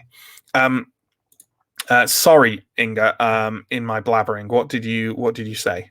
3 successes. 3 successes. Yeah, absolutely. And you can see exactly the same scene as that Fen can. Just this guy just gnawing his heart out on a whole cow carcass that's hanging above the slaughter floor. So once I'm kind of in position, I'll look back to Natalia kind of and nod. And just so you know, Matt, if he turns in response to what Natalia says and makes eye contact with me, I may respond. Sure. Yeah. Okay. At which point, I'm going to try and get a little bit closer to the door, and then just call out, Morrow, I know how difficult this must be for you. I just want to talk. As soon as you talk, obviously only Fen and Joan maybe can see this, but Morrow kind of whips around with a and kind of flings the carcass kind of in front of him, and it's swinging wildly across the light, and he's lurking somewhere behind it. Fen, you're a bit closer. You can see him. He's kind of backed up against the wall, almost like pinned against it with his arms, and he's kind of like looking around furiously like a cornered animal. And you hear him call out, Who's that? Who's there?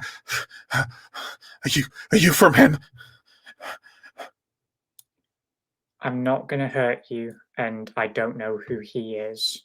I just want to help. Can you please give me a manipulation plus probably empathy or expression? How do you think you're playing this? Are you genuinely trying to? I'm genuinely trying to empathize. Okay. Yeah. Then I'd say that's manipulation plus empathy. I think this is going to be real high difficulty. Yeah, this guy is not in a good state. I'm going to put this at difficulty 9. Okay, I have an enchanting voice, which reduces difficulties for persuading and charming, I think. Yeah. Is this a presence thing, or? No, this is one of my merits. Oh, okay. So, difficulty of all rolls using voice to persuade, charm, or command reduced by 2. Okay, then let's knock that down to 7 for you. So that was going to be a manipulation plus empathy. Sorry. What? Could you read out the end of that again? Just registered for enchanting voice. Yeah. So the difficulty of all rolls using voice to persuade, charm, or command is reduced by 2. Yeah, that's fine. That's absolutely fine. So let's give that with a difficulty 7, please. Okay.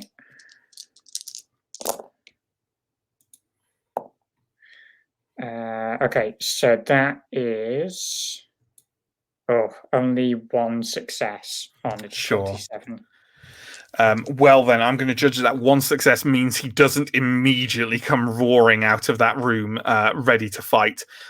He is staying where he is, though. So and he's just kind of like edging around and looking around. Fen, you can see that there is definitely another door in that room that looks to lead to that other back room. Okay. Yeah. Is there any way that I can make my try and get towards where that door would come out? You don't know, but you know what? Can you give me a wits plus I don't know, wits plus investigation roll to see if you can figure out where it might come out?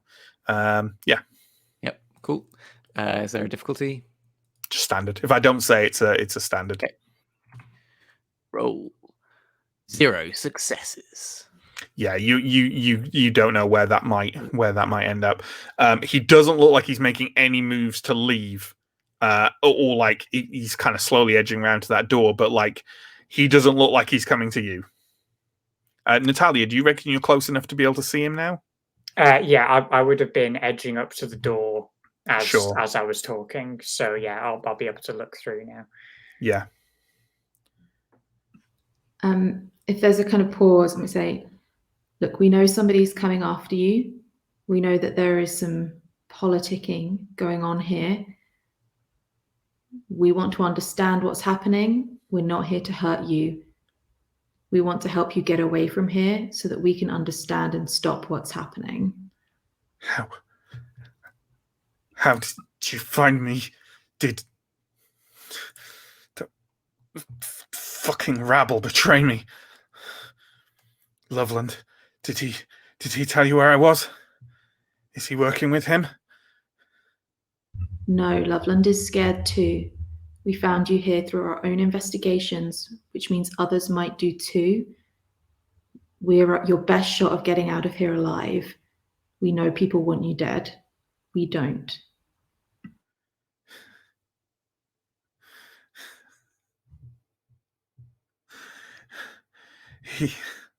He embraced me then. He dumped me on some wasteland for the sun to claim. He didn't know shit. He didn't know what he was messing with.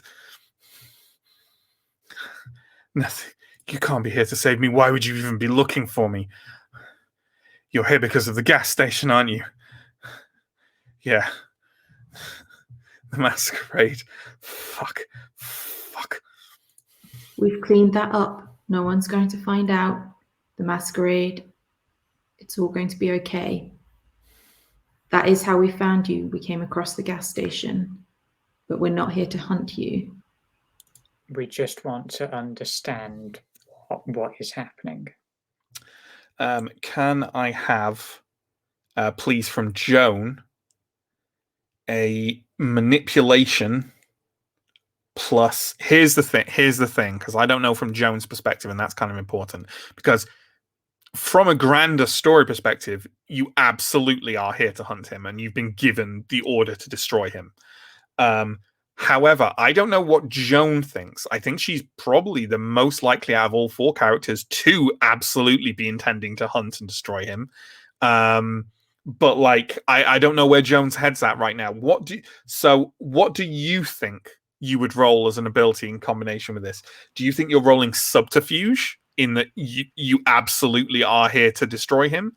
Do you think you're rolling empathy, and Natalia's kind of much more honest, wanting to actually figure out and feeling like, maybe this guy's actually the victim here, or something else in between? I mean, it's probably some kind of subterfuge. I don't think she's like out and out wants to. Like, she will if she has to. If it turns out that hunting him down is the right thing to do. Well, I say the right thing to do for Joan, not Sure. for morally. Yeah, the most advantageous thing to do. Yeah, most tactical. Yeah, Moral thing. yeah. But she definitely wants answers. So Mhm. she's not here to immediately kill him. Sure. That much is true. Okay, well, I think if you are still deceiving him to some, I think subterfuge is the most appropriate. So why do you give me that roll, please? And I'm going to say, I think subterfuge works on him better than just honestly trying to persuade him because he's not in a fit mental state. So I'm knock that difficulty down to 8 for you. So I don't know if any of this makes a difference, but I have 4 points in manipulation and 4 in subterfuge. And I have well reasoned with manipulation as my specialty, and I have impeccable lies as my specialty for subterfuge. I think can't impeccable remember what those lies. things do, but Impeccable lies definitely counts in this situation, I think. what So yeah, does that do? if you roll 10s, Mhm. they count as 2 successes. Cool. So what was the difficulty again? 8. 8.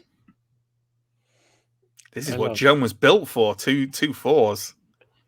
Just one success. Just 8. I had a couple of 7s in there, but no, it's just one. Absolutely. Don't forget at this point, folks, as well. Don't forget at this point, you might as well start spending them. You can spend temporary willpower points for automatic successes, but still, you got 1 success, right? So that's enough. Again, he doesn't seem to be kind of like fully believing you, but neither is he kind of like taking any action off the back of not believing you. Fen, you can see he's still edging round towards that other door. Okay, I'll try and so I couldn't figure out where that would be going. Mm-hmm. I think I suppose I could just keep trying at that, but I don't want to keep rolling the same thing. Yeah, I know what you mean. Like moving in the direction in like just towards just kind of along the wall kind of sort of thing. In all this, what is Cole doing?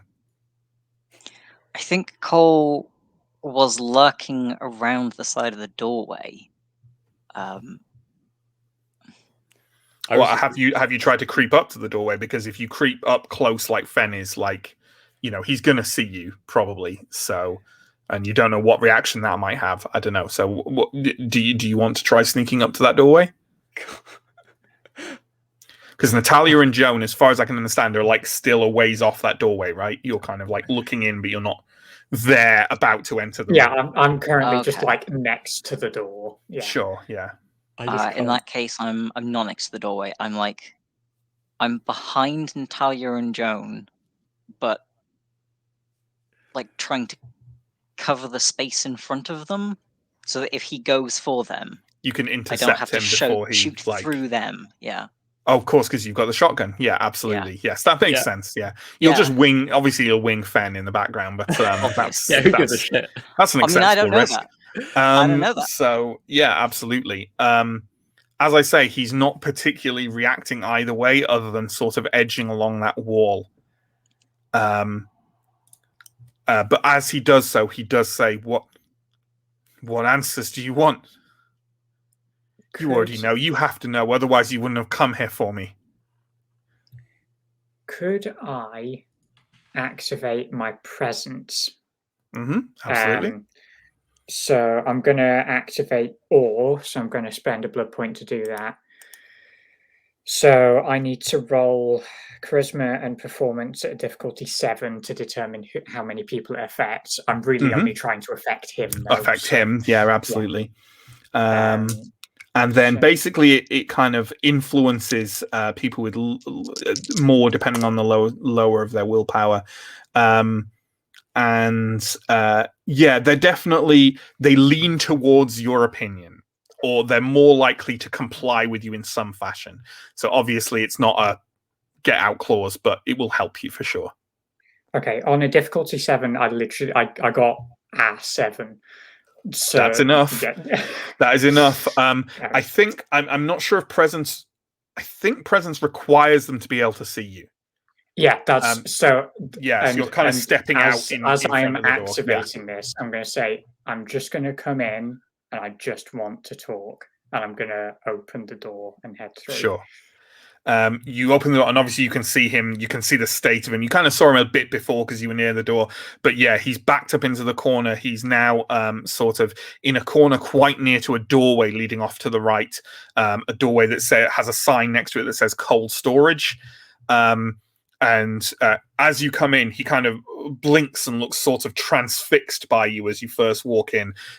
It's a thing you're used to, and he just says, What did you want to know? Just tell us what's going on.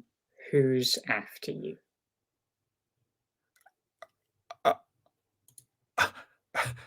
I still can't say his name, even after all this. That's okay. Just take it easy. I thought What happened?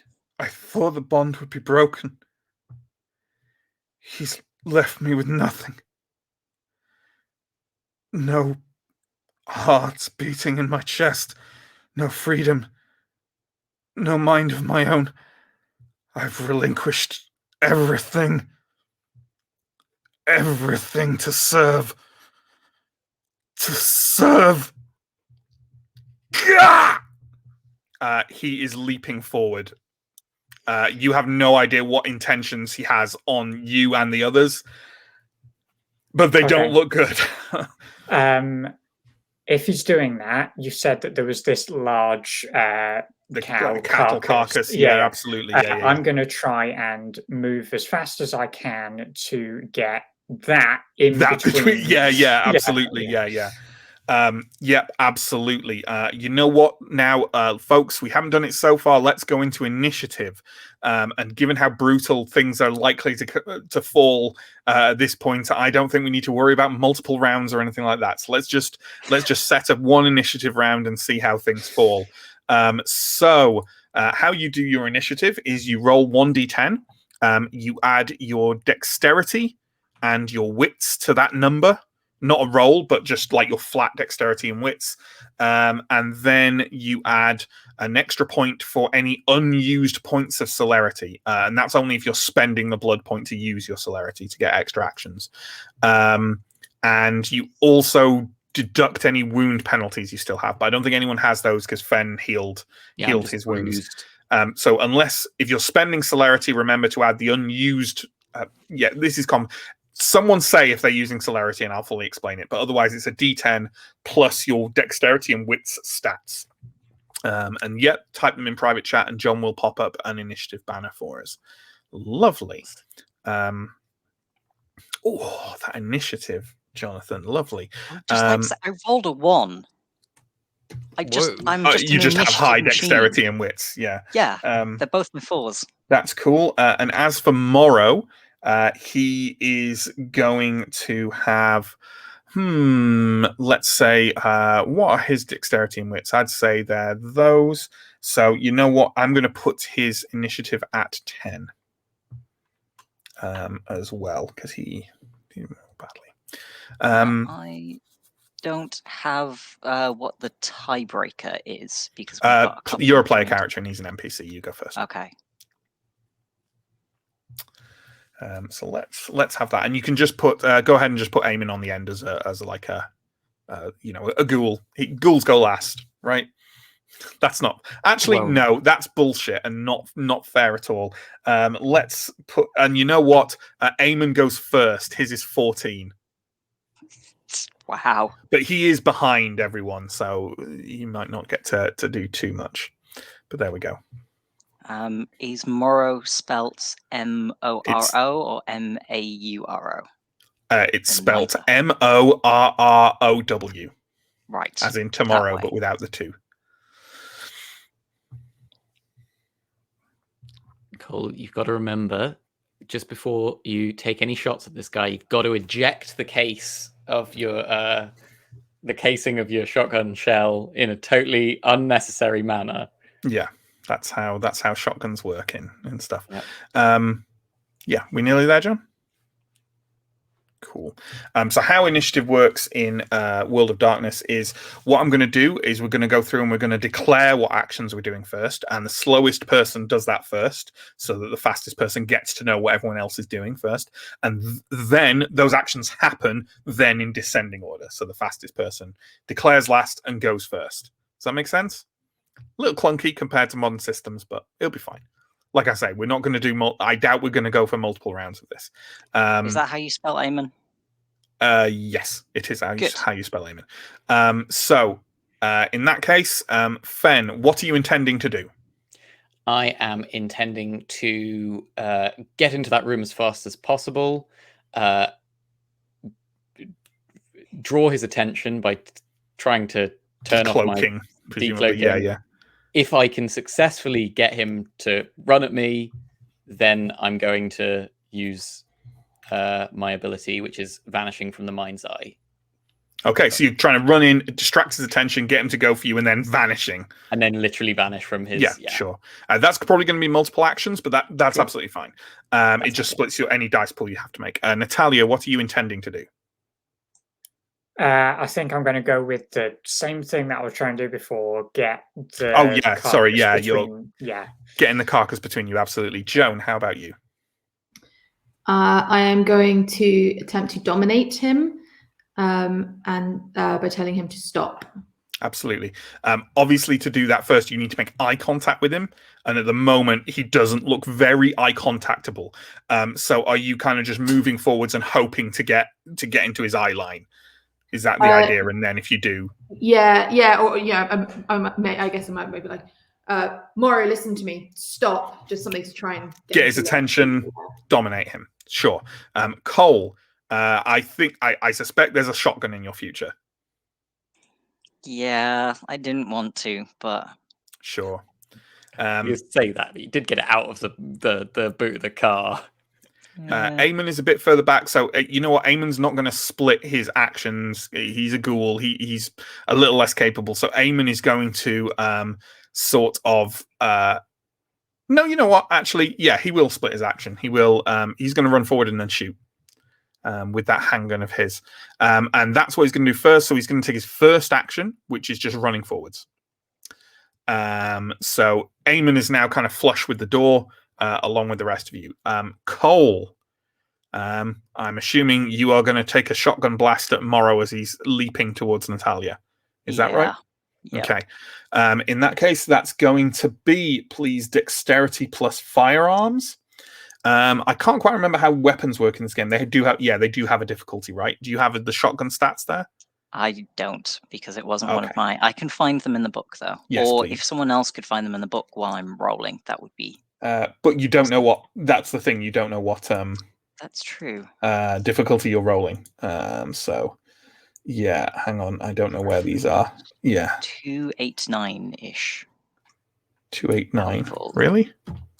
I've got 289 for like the combat thing. Oh right. Okay. No. Yeah. You're right. So. Yeah, exactly.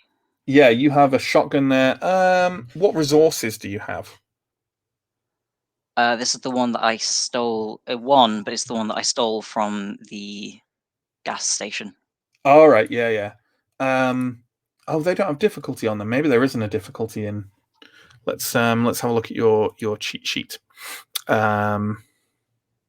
Difficulty 6, unless otherwise stated. All right, yeah. Let's just go with that then. Okay. Yeah. So I'm rolling dexterity plus my celerity because I'm not activating it, so I get the extra roll plus firearms, which is 0. Yep. How did you do?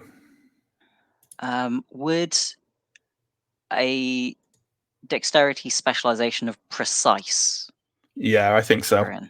1, 2, 3, 4. 4 successes. Okay. And then I'm assuming that in V20 it's the same damage factor as with ranged weapons as it is in previous editions, where your successes on the ranged attack add to the damage that you do with the thing. Yes. Does that sound right? Yeah. Although annoyingly, in V20, damage is calculated after everyone does their to hit and stuff. Oh, right. Okay. Yeah. Annoyingly. Sure. Okay. So you have hit him with the shotgun, and you rolled how many successes? 4 successes, did you say? 4, yeah. So you're going to hit him with the damage of the shotgun plus 3, right? Yep. Yeah, because that's how it carries over. Okay, let's just remember that then. And does damage apply at the end of the round before the second actions are taken, or does everyone take their further actions as well? I think it's after all of the first actions. Good. Thank God for that. Otherwise, you could end up remembering a lot of stuff. Okay, so Morrow is going to leap forward and just try and sort of get at Natalia. Not really a concerted attack, but definitely kind of like swinging for you as he's desperately trying to flee through this doorway into everyone else. But he may not even know that at this point. So I am going to roll his attack on you, and that will have an extra automatic 2 successes. Ooh, that's pretty good. 1, 2, 3, 4, 5, 6, 7. Do you round up or round down with bashing damage, John? Do you know offhand? Let me check. That is the section on damage. I can't remember. It just says half damage. Yeah, it just says half damage for Kindred, but it doesn't say how that works. Let's round it up. Juicy. Well, let's do it right. Page 292. Do you say? Okay, 293. Round down. Round down. Okay, so that's 3 damage then being applied to Natalia. So Natalia, what I'd like you to do is roll your stamina at a standard difficulty to see how much you mitigate of that. Oh, we should be doing this at the end of the round, shouldn't we? Fine. keep that to yourself. But we'll and then we'll go ahead. I suppose I should have rolled for damage as well, shouldn't I? It's all going wrong. It's fine. We'll keep it to the end of the round. Joan. So you're trying to gain his attention. Why don't you describe how you do that? Are you just kind of calling out to him? Yeah, I'll call out starting with his name. Sure, absolutely. Stop. And I will try and, if assuming he does turn to me sure. in that moment, I will stop with dominate. Well, I reckon he's frenzying, so it's super difficult to get his attention. But I'm going to say you can go ahead with a roll of manipulation, plus I'd say again subterfuge. So it's a pretty good one for you. But I'm saying this. I think you need 3 successes to do it enough to dominate him, and I'm going to say it's difficulty 9. And I don't think either of your specialties applies on this. Nope, I had a couple of 8s, but no successes and a 1. Sure. Well, that's technically a botch now, isn't it? I think so. Let's say that we'll leave the results of the botch for later. Let's reveal what if it even happens, but let's leave that for later. Natalia, you can go. Do you want to go ahead? Do you think you're basically trying to like block his blow with the cow carcass, right? To get it out of the way. Yeah, absolutely. Well, why don't you roll? Dexterity plus either brawl or athletics, your choice. I think. I have 0 in both, so sure. And I'm going to put it at difficulty 7 because maneuvering this cattle carcass is kind of hard.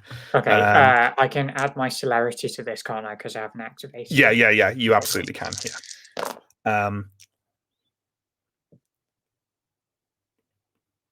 None. 0 successes. 0. Okay. For your information, what I was going to do is mitigate his roll with your roll, if you see what I mean, like knock successes off his for yours. But no, you don't. Maybe you don't.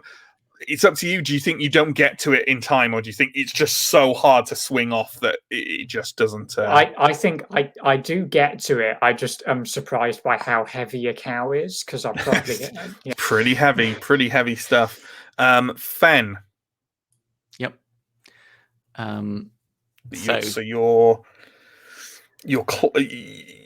you're basically decloaking, as it were, running in, trying to get his attention, and then re-invisibling, right? Okay. So I say running in and trying to get his attention is your first action. Okay. So trying to get his attention, it's going to be the same as Jones' role. Ultimately, it's going to be manipulation plus subterfuge, and you're going to need 3 successes at difficulty 9, as I say, because he's lost it. He's fairly incapable of being reasoned with right now. So let's go for that. And also, your dice pool will be smaller because you're taking multiple actions. If it works like it does in the others, again, you take the smallest dice pool of the actions being attempted, i.e. the thing you're worst at, and you split those dice between the actions you're attempting. Man. So what's your dice pool for this kind of persuading him to look at you? What size is that? Manipulation. Do you say subterfuge? I did. Okay, I'm pretty crap at that. So I'm 2. Okay. So what your dice pool is 2, you mean? Yes, my dice pool is 2. Okay. If I could use intimidation, it's slightly more. But, yeah, you could do it in an intimidating manner. That's fine. What's your charisma plus stealth pool? Is that larger? I'm guessing that's a lot larger. Charisma plus stealth is 6. Okay. Manipulation plus intimidation is 5. Okay, then you're using those 5 dice, and you can spend as many dice on this action as you want, and the remainder will have to go on the other roll. Okay, can I use willpower for this? Yeah, absolutely. Okay, well, let's use 2 willpower to get... No. You can only use 1 willpower per roll. Let's use 1 Otherwise, willpower. you could just make any roll happen. Yes, that was my So intent. you got 1 success. You now need 2 more successes at difficulty 9. So how many of your dice in your dice pool are you going to roll? So for the first part, yes. I think I just need to roll I think it has to be 3. Okay, let's try it. Worth a go. Nope. 0. Nope. 0 successes and no, the one. You get 1 success from the willpower. He may be kind of you sense that he knows you're there, but otherwise he's so focused on kind of battering down Natalia and getting through that you don't manage to kind of distract him. You can absolutely change what your second action is based on this, but I believe you'll take a die pool hit for it, and you've already only got 2 dice to spend on it. But we'll get to that when we get to that. So let's work out that damage, and let's do it in reverse order because I think that's the best dramatic order. So Natalia, let's work out how hard Morrow hits you. So you have your stamina to roll, please. Difficulty 6. I've kept the roll that I had. If you would like me to go for it, I got a 1 and a 9, so nothing. So nothing. In that case, he swings for you real hard as he's not fighting you. He's just battering you on the way out, and his fist slams into your chest. Like you've been hit by a car, and you rock it backwards and crack against the wall. You can feel there's not as much pain as if you were mortal, but you can feel like you felt the ribs crack when he slammed that fist into you, and that's going to be 3 bashing damage, please. I think have we explained how to mark the damage? Yeah. So I'm now on injured. You are now injured, so that's a -1 on your dice pool until you heal it up. Let's do that shotgun blast. So, John, the damage of the shotgun is 8. Yep. And you're adding 3 to that, so that's 11 dice to roll damage on, please. I'm going to roll 10 and then re-roll a fail because I don't have that many dice. Perfectly fine. Okay, and I will re-roll that one. 1, 2, 3, 4, 5, 6, 7 successes. And against kindred, guns count as bashing. They do? According to on the ranged weapon chart and in the damage section. Against Huh. mortals, firearms are considered lethal damage versus vampires, firearms are considered bashing damage unless the head is targeted. Especially as it's a sawn-off shotgun. All right, I see. Fair enough. Fair enough. Yeah, okay. Either way, 1, 2, 3, 4, 5, 6, 7. So he mitigated one of that. So that the shotgun blast is insanely loud in the relatively cramped confines of the slaughter chamber, and just chunks of Morrow spray across the opposite wall as he's peppered with the blast from the shotgun, kind of swinging him round from the dive as he's moving forwards towards Natalia in the door. He's still on his feet and he's still moving forwards. But there isn't a huge amount of him left. Like, he is still kindred and undead for now, but it's dealt a hell of a lot of damage to him. Kind of one arm is maybe kind of like hanging off by threads of gristle and tattered muscle. Okay, secondary actions. So people with secondary actions, I believe, Eamon still has to make his shot. Joan, we should have split your action, shouldn't we? But we didn't. And also the Dominate isn't kicking in, so I guess it doesn't matter. Yeah, because you rolled a full dice pool, didn't you, for your... yeah, so... Okay, so Eamon has a second action, and Fen has, 2 dice? To spend on another action, but I'm assuming that you lose, again, like older versions, you lose dice if you change your action. Does that sound right, John? Say that again, sorry. If you change what your action is going to be, do you lose dice? I think you do. You can use a willpower to do that. Okay, to just change 6, it. Yeah. Okay. Roll willpower versus difficulty 6 or spend 1 willpower. Okay, well, that seems absolutely fine. But either way, we'll deal with Eamon first, who's going to take that shot.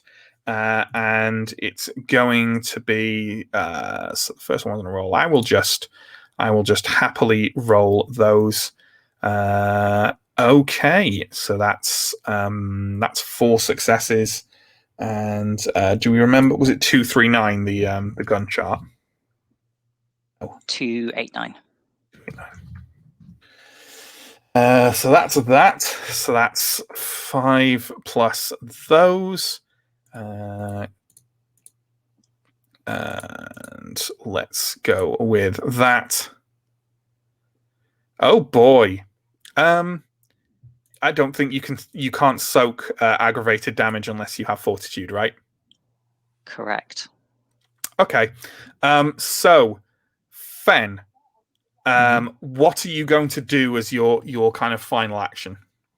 Am I understanding that right, in that I can spend a willpower to change to not vanish from mind's eye? Yeah. Okay, I'm going to try and just grab him. Just grab and grapple the grab guy. him and hold. Absolutely. Why don't you give me then? So you've only got 2 dice to roll on this, no matter what. Sure. Why don't you give me? And he's moving fairly fast. Why don't you just give me a 2-die roll with a target of 8 to see how well you do? Let's just do that. Okay. I got 7 and a 4, which is a fail. Sure, you kind of dive forward, and he's moving so fast now. You know, you maybe you try and grab onto his hand, and then like you feel like something else pop and pull out of the side of this already kind of flailing, hanging off arm, and you don't like pull it off or anything, but it like slips through your fingers, slick with blood, and then there is another loud bang as Eamon's gun goes off. It hits him, Morrow, square in the chest, and immediately there's like a reaction in his body, a rupturing, burning, sickening, meaty, cooking smell immediately wafts over all of you, and Morrow rears back with a screech and then just erupts in flame. toppling backwards towards the ground, crashing into it, blood and bits of him spilling everywhere, some of them kind of sluicing through to the sort of spinning grinders underneath that grind up all the bones and the gristle and the muscle as it spins through. And those automatically, they don't like automatically mechanically start, they just start rolling because stuff is coming down there.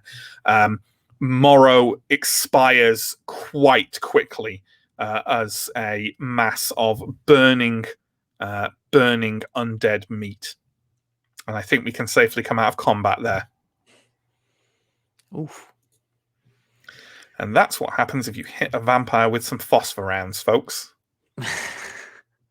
Well, and do enough aggravated damage to tip him over the edge of, yeah. Is there anything left of him that we can use as evidence of this being him? Yeah, there's bits of like scorched bone, and like maybe some of the raincoat survived, I guess. With like it's probably like got big burnt holes through it and blood and scorch marks all over it, but it's probably still recognizable as the raincoat of the guy on the video. Yeah. Okay. I guess I'll instruct Fen to collect those things while I might as well, I'm here, check out the blood. Absolutely. So as you go over to do that, kind of Eamon kind of, you see him like open his magazine just to kind of check, double checking the magazine and putting it in again, and says, "That was all right, mistress. I think you were in danger." I'll give him a bit of a general sort of dismissive wave while I'm focused on my thaumaturgy. Sure. And go ahead. It's the same. It's the same roll. So let's see how we do.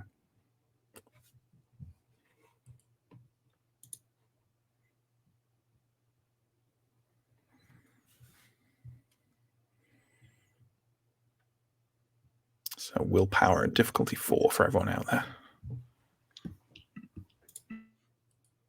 I'm busy sort of picking up pieces of coat.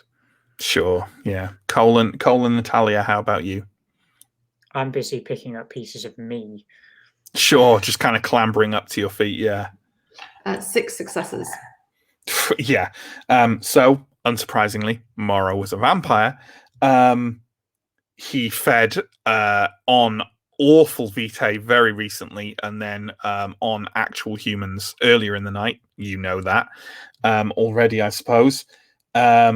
His generation was 11th, which tallies. If Loveland embraced him, then he would be 11th generation. He has never committed diablerie. He hasn't really had the time to do that kind of thing. But unfortunately, that's all you can determine from this.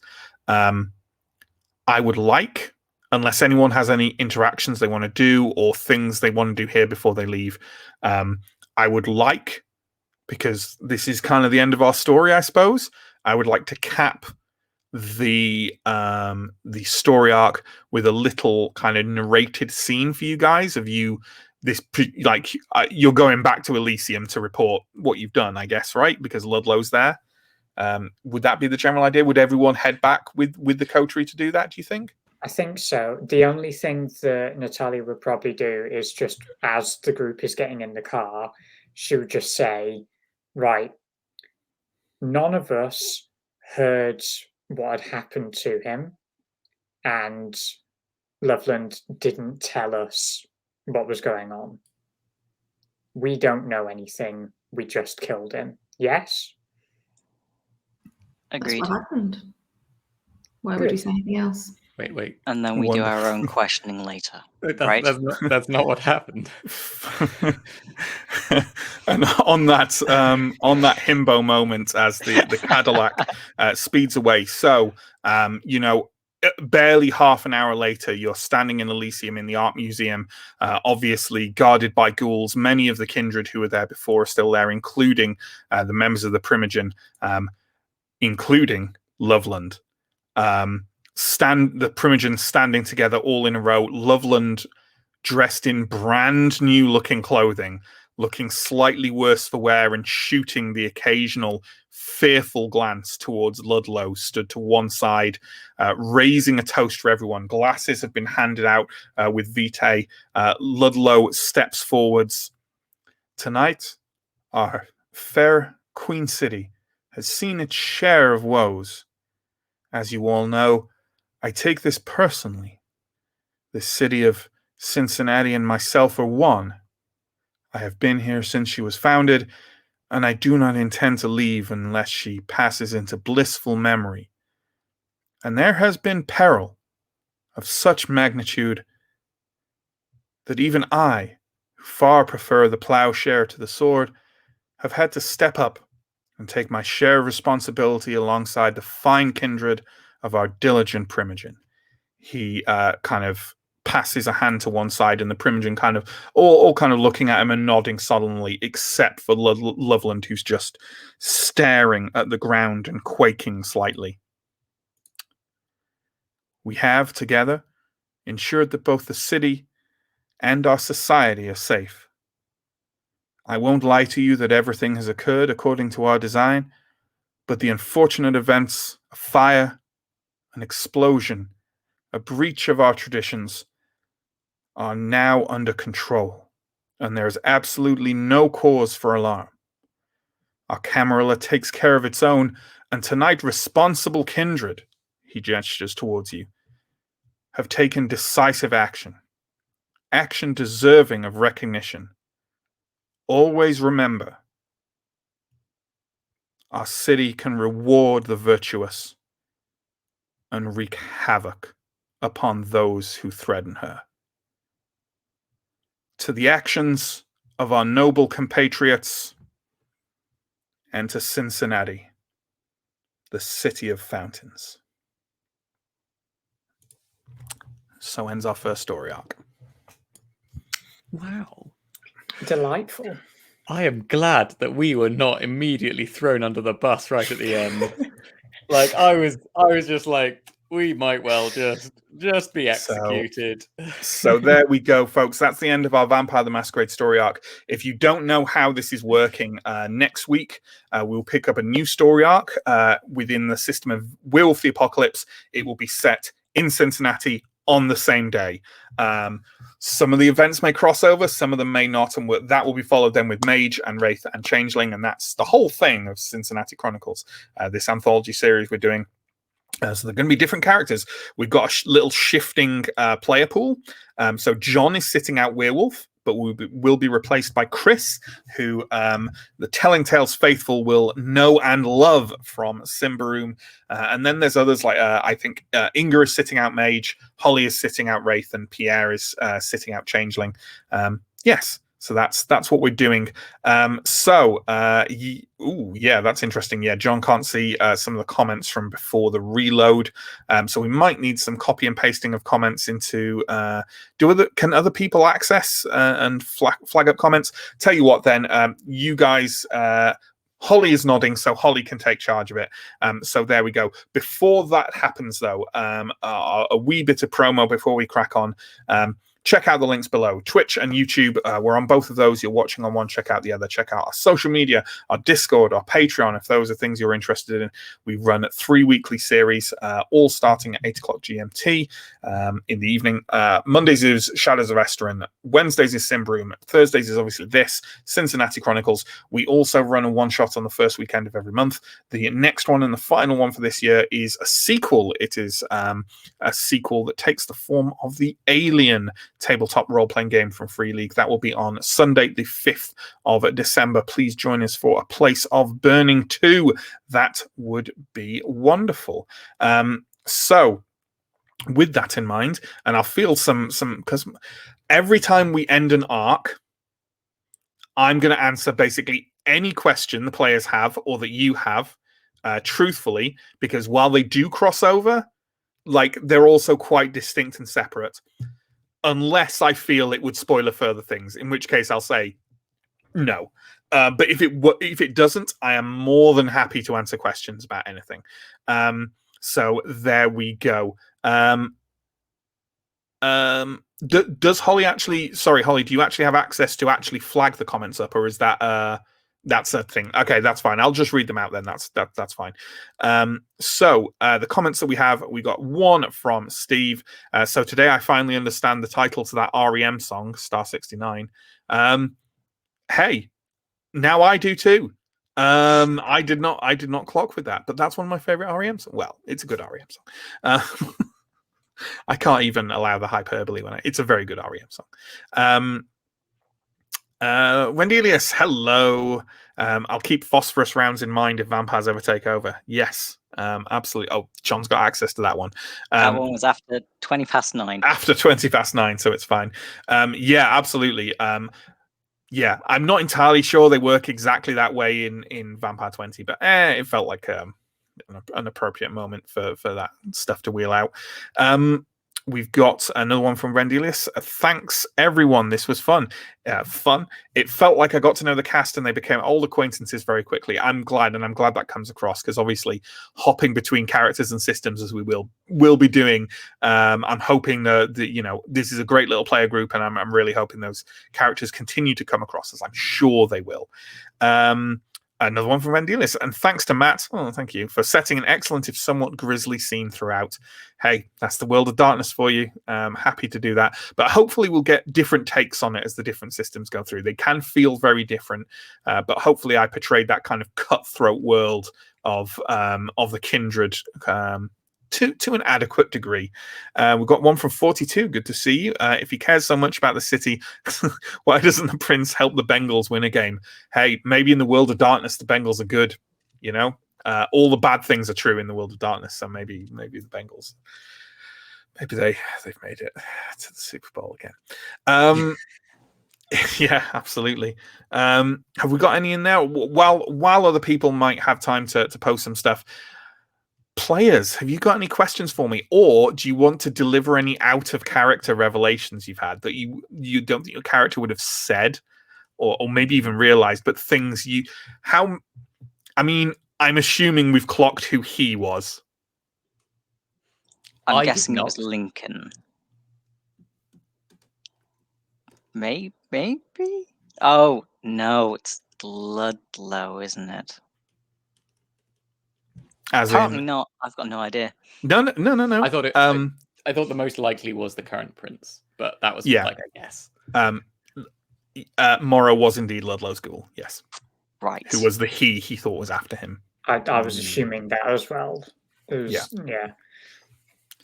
Hence, would we like to? I did put some clues. I don't know if you pulled it together from those, but would we like to know the clues that were intended? Nevertheless, Yeah. Sure. There's the big one was right near the end and was something going back all the way to the first session. Morrow's, as it turned out, dying words. I've relinquished everything to serve. The Latin motto. That was the one that got it for me because I got it. He relinquished everything to serve the Republic. Yep. Absolutely. So yeah, there was like a couple. There was a couple of other things. Like obviously, I don't know if people picked up that Ludlow's final speech had a bit of a veiled threat, a kind of a keep your mouth shut thing. In that, it's saying that he and Cincinnati were one, and then saying that Cincinnati takes care of its own and also can wreak terrible havoc on any who. Yeah. Ludlow. It was Ludlow's ghoul responsible for breach of the Masquerade. Ludlow was having none of this and decided to deal with it. Yeah, I mean that's the reason that Natalia said, "Keep your mouth shut." Absolutely, I have absolutely anticipated that Natalia and therefore Holly had got there. Anything else that anyone would like to know? If some interesting things for you, I think I mentioned right back at the beginning. Several of the vampires in the city were based on real people. And if people want to know who they are, they're probably not going to crop up, or maybe as incidental characters, possibly, but not as focused characters. So I'm perfectly happy to wheel those things out. There's also a lot of like little Easter eggs, like Cincinnati Easter eggs. Like a lot of the stuff in Ludlow's offices is related to certain elements of the city, which people may or may not be interested to know. I don't know. But yeah, was Stokely was the Primogen for the Ventru Primogen. Yeah. Was he actually involved at all, or was it just the Ventru? No, ghoul? Loveland just fucked up. Loveland just fucked up. He thought that Morrow was Stokely's ghoul, was Ludlow's ghoul. He could have dealt with Stokely having a vendetta against him. He could not deal with Ludlow, so he panicked, dumped him for dead. Didn't work, and then Morrow just went around and ended up losing it. That was basically the kind of what happened behind there sort of thing. And that's what happened when Brujar pretends to be Ventru. Yeah, Loveland does not do a very good job of it. No. Any other particular questions? What happened at the gas station? Not answering that. I knew it. Hey. This is where we need to ask Matt a series of questions. You will find out. Yeah. And then through the gaps, work out the entire plot of all of the rest of the things. My hope is by the end of the 5, you'll be able to look at the whole thing and go, I see how everything, interweaves and stuff. Yeah, that's why I'm not asking what happened at the manufacturing plant. The manufacturing plant. Yeah, sure. I know that'll be the same answer. Yeah. Rendelius, will we be revisiting the exciting fire on the other side of the city? I couldn't possibly say, but yeah. Wait, is that going to be like a firefighter arc? Yeah, that's firefighter, the firefighting. That's our secret sixth story arc. System, yeah. Yeah. Any other specific questions? I want to know the people. The real people. The real people. Who are the real people? Who are the real people? Yeah, I have another question after this one. Yeah. Sure. So the real people, variously, were I'd say, who do you want to know first? But you don't know who they were, so I'll just go through them in sort of order of seniority. There was back at the founding of Cincinnati, when the land was surveyed for where it would be, for where cities and towns can be placed, where obviously the colonization of North America was advancing. It was often done by teams of surveyors who'd lay out land, and then they'd get, in return, get money and fame and plots. But it was dangerous. It was dangerous to do. There was a team who were assigned the area around Cincinnati. One of them was mysteriously vanished, probably killed or just died in the wilderness, and was replaced by another individual, an individual who would later go on to suggest the city name to the person who determined these things, and that suggestion was accepted. He was an individual who was quite influential and powerful around Cincinnati in the early years of its founding, but and has these these odd connections. Just randomly turned upon the surveyor team, and his suggestion for the city was taken. There exist no portraits of him, which is incredibly unusual. Almost as if they've been he's been erased from history somewhat. His name was Israel Ludlow. So there we go. Anyone who watches this from Cincinnati will have immediately clocked, because Ludlow is a famous figure in the city's history. So I suspect they will have clocked that one. Another individual is there was an African American boxing champion in the late 1800s who managed, through his prowess and impressiveness and also his business savvy, to actually engineer some fights against white boxers, which was pretty difficult at the time because huge racism. He was known as the Black Diamond, and that's Sheriff Diamond. Loveland is like there was a guy responsible for some of the worst riots in Cincinnati's history because he basically murdered someone, and it was pretty blatant, and then got released nevertheless. And he ended up fleeing the city, and eventually was caught in a town nearby Cincinnati called Loveland. So that's Loveland. And then the one more, and again, I'm kind of surprised no one's picked up on it in chat. Maybe not a lot of wrestling fans watchers. There is a wrestler from Cincinnati called John Moxley. I was going to use him as like a little reference, and then I actually kicked it up because oddly, the week before we started this, because he's a very famous wrestler in a big company, a great company called AW, who are doing excellent stuff at the moment, but I digress. He actually has ended up going into rehab, like alcohol rehabilitation. And as it was coming up, I was going, I'll put her in a reference, like I'll make the character like him, but I won't name him after him. It's a bit too blatant. And I thought, you know what, fuck it, as a kind of my weird little sign of support for the guy, I'll just call the character Mox, and it's just John Moxley. It's just that character he wrestles as. His finisher is called the Dirty Deeds, so that's also a little reference there. Nightbites kicks himself for not spotting Moxley. Yeah, go back and watch it. It's actually it's full on my John Moxley impression as well. So there we go.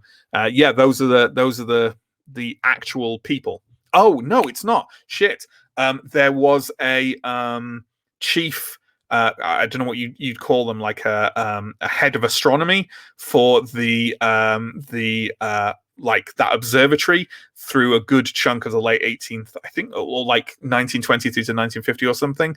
And I can't remember his full name, but his middle name was Gildersleeve, which was so weird and cool that I was like, this guy's got to be in it. So he's also a famous person. You only really get the chance to do this kind of thing with Vampire and Wraith. So I thought I'll go full on with it. But yeah, sorry, those were all the famous or historical folks. Yeah.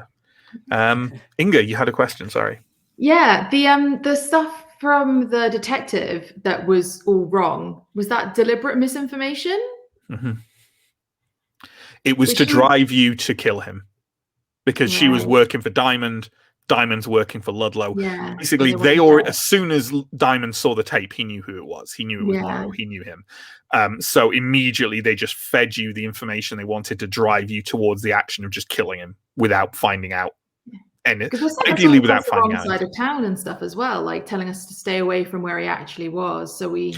Oh no, that was just that was a legitimate, like, don't go back there because the police will probably be there and stuff. So that bit was legitimate. Yeah. The main about, like the Lexus and driving east must. No, yeah, he did have a Lexus and he did drive east. Oh, and then but then he ended up going back, right? Yeah, yeah. It's just he was driving east to go to Loveland's. And then Loveland wasn't in, and the main bit of disinformation was that he was a vampire who was very dangerous and known to other Camarilla organizations, and you needed to just kill him immediately. That was bullshit, because they knew exactly who he was. So, yeah, everything the Frog Boys told you was legit. Frog Boys coming through for us. Even they're monstrous assholes, but they they're good for their word. We didn't even have to give them any information or promise anything. Oh shit! The Frog Boys are also based on. I read, like, one of the things I did to do for prep for Cincinnati Chronicles overall is I read weird stuff in and around Cincinnati, and there was a guy I think in the 60s who was walking on a country path. And it's usually described as like an UFO alien spotting, and saw 3 frog men.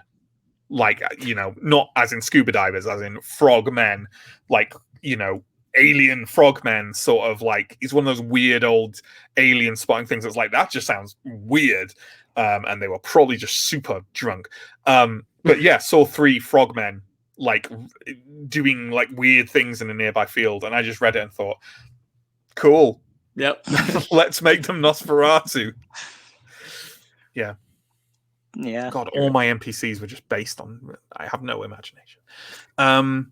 This is like the final episode of Call of Cthulhu, when all of the revelations about how Johnny had built it, I won't say any more than that, came about. Who do you think he learned it from? No. The Frog no, Boy. yeah. I saw that and I was like, oh, I'd love to do that stuff as well. Like I was very much enjoying it when Johnny did that too. Yeah. Any other player questions or questions indeed from the crowd?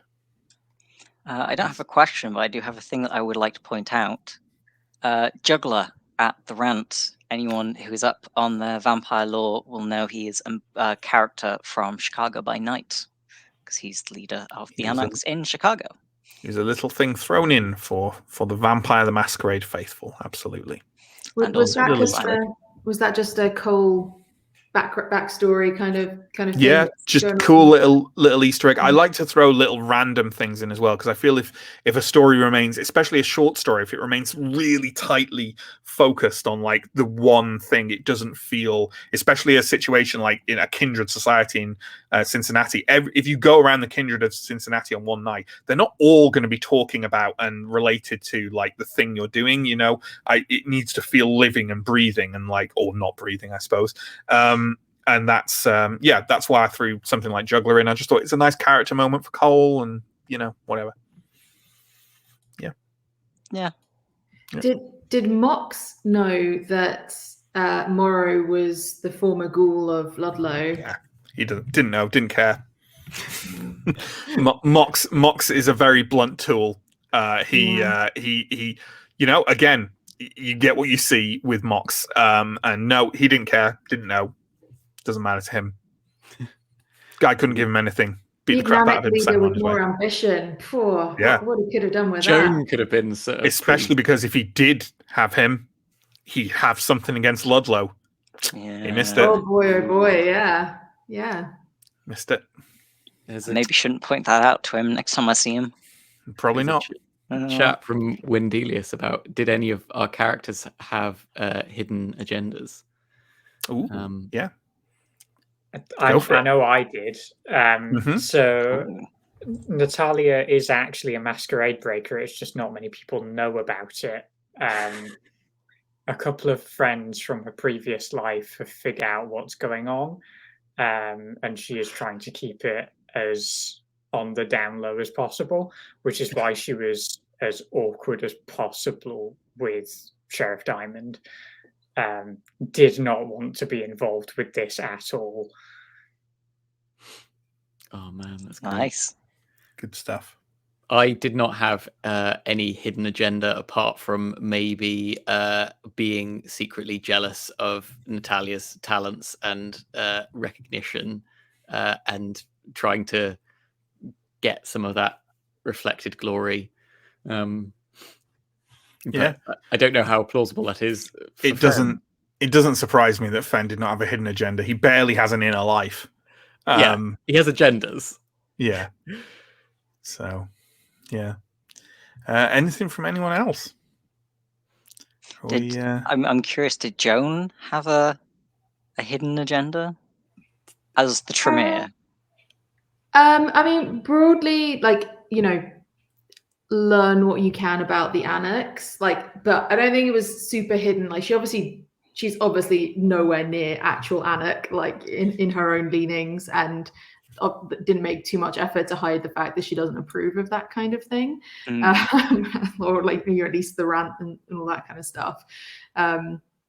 But yeah, I think more broadly, she's definitely an ambitious individual and wants to kind of move her way up. But I don't think there was nothing otherwise specific for this storyline that she had kind of hidden going on. I was laying groundwork more generally.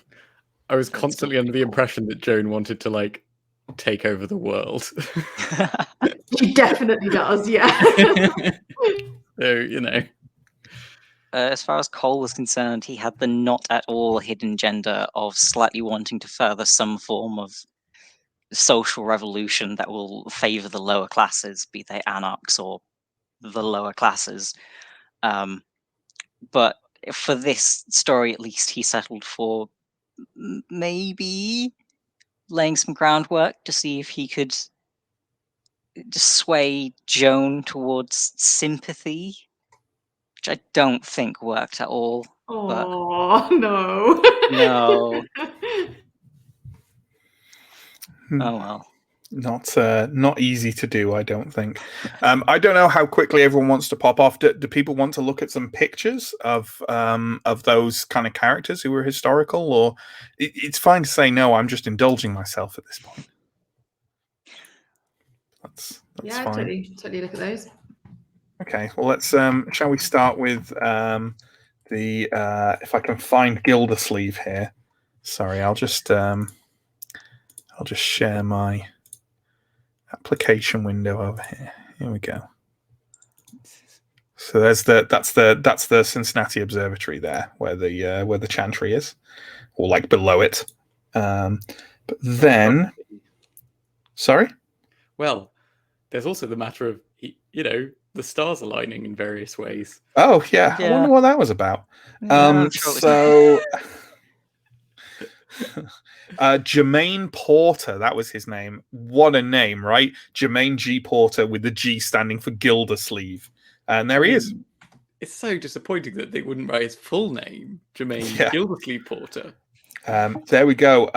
He wrote such books as The Stars in Song and Legend and Catalogue of 4,683 Stars of the Epoch, 1900. He was also made a name for himself as an opponent of the theory of relativity. Mm. And if anyone had any doubt out there, I can confirm he was, of course, Malkavian. So, who else have we got? I want to people of Cincinnati. I'm struggling to find Sheriff Diamond here a little bit because he's not list of people from Cincinnati. This is where I find him from. Boxing. Here we go. No, these are mostly kind of modern people. 19th century boxers. There he is. Harry Woodson, the Black Diamond. And when I wrote his description, I remember asking John over and saying, this isn't a spoiler, but you definitely say that this dude has, because he's in his 30s there. Jeez. That is a youthful face, right? Cherubic, I think was the word I used to describe him. Yeah, but that's the sheriff. I would not want to lose an argument with him. No, but sure was pretty as well. Yeah. Yeah. Very, very handsome and proficient gentleman, by all accounts, was shot to death in a rivalry over a woman. As for Ludlow, of course, I can't show you a picture of Ludlow because there are no paintings of Israel Ludlow. But everything else I said there, like the weird, mysterious way he became one of the surveyors who founded the city, that he was the one to suggest the name of Cincinnati, that's all true. So there we go. There's the Ludlow Mansion, which is a wonderfully creepy painting. The Ludlow Mansion no longer stands, but maybe it still does in the World of Darkness. Who knows? Of course, the other stuff in there around, like the image of the plowshare and the sword. I don't know who out there knows their history of Cincinnati and what it's named after, but Cincinnati itself is named after the Roman general Cincinnatus, who famously was asked by the Senate to come in and take power as a dictator to fight off Rome's enemies, and then laid down his arms afterwards and went back to his farming life, perfectly content to lay up arms. And he did that twice. And this is like an inspirational tale, especially early on in the founding of America, very much in keeping with those kind of principles that the people then like the idea of. And therefore there is a society of the Cincinnati dedicated, almost like a Mason-like society dedicated to public life and the judicial system in America. Yeah, Ludlow's real big on it. Which is why there was all the stuff about he will relinquish everything to save the Republic, and the kind of sword and plowshare imagery, and of course the there is Cincinnatus. That's basically the mosaic you saw in the room. Oh. So yeah, that stuff. And then we got there's no picture of Loveland. He's just a low life thug essentially in history, who ended up being caught and executed eventually, I think. Although clearly Loveland got away in the World of Darkness. And the only other individual I think we've got here will of course be, that's a particularly bad picture of John Moxley. Let's try and get a badass picture of John Moxley so we can try and define because it was his modern look I was kind of going for. These older stuff. He used to wrestle under the name Dean Ambrose. There we go. That'll do. Yeah, there's his unfortunate current situation. That was the man who punched me square in the jaw. But yeah, there he is. Sent me There flying. you go. There's John Moxley. Hopefully somewhat similar to what you were imagining.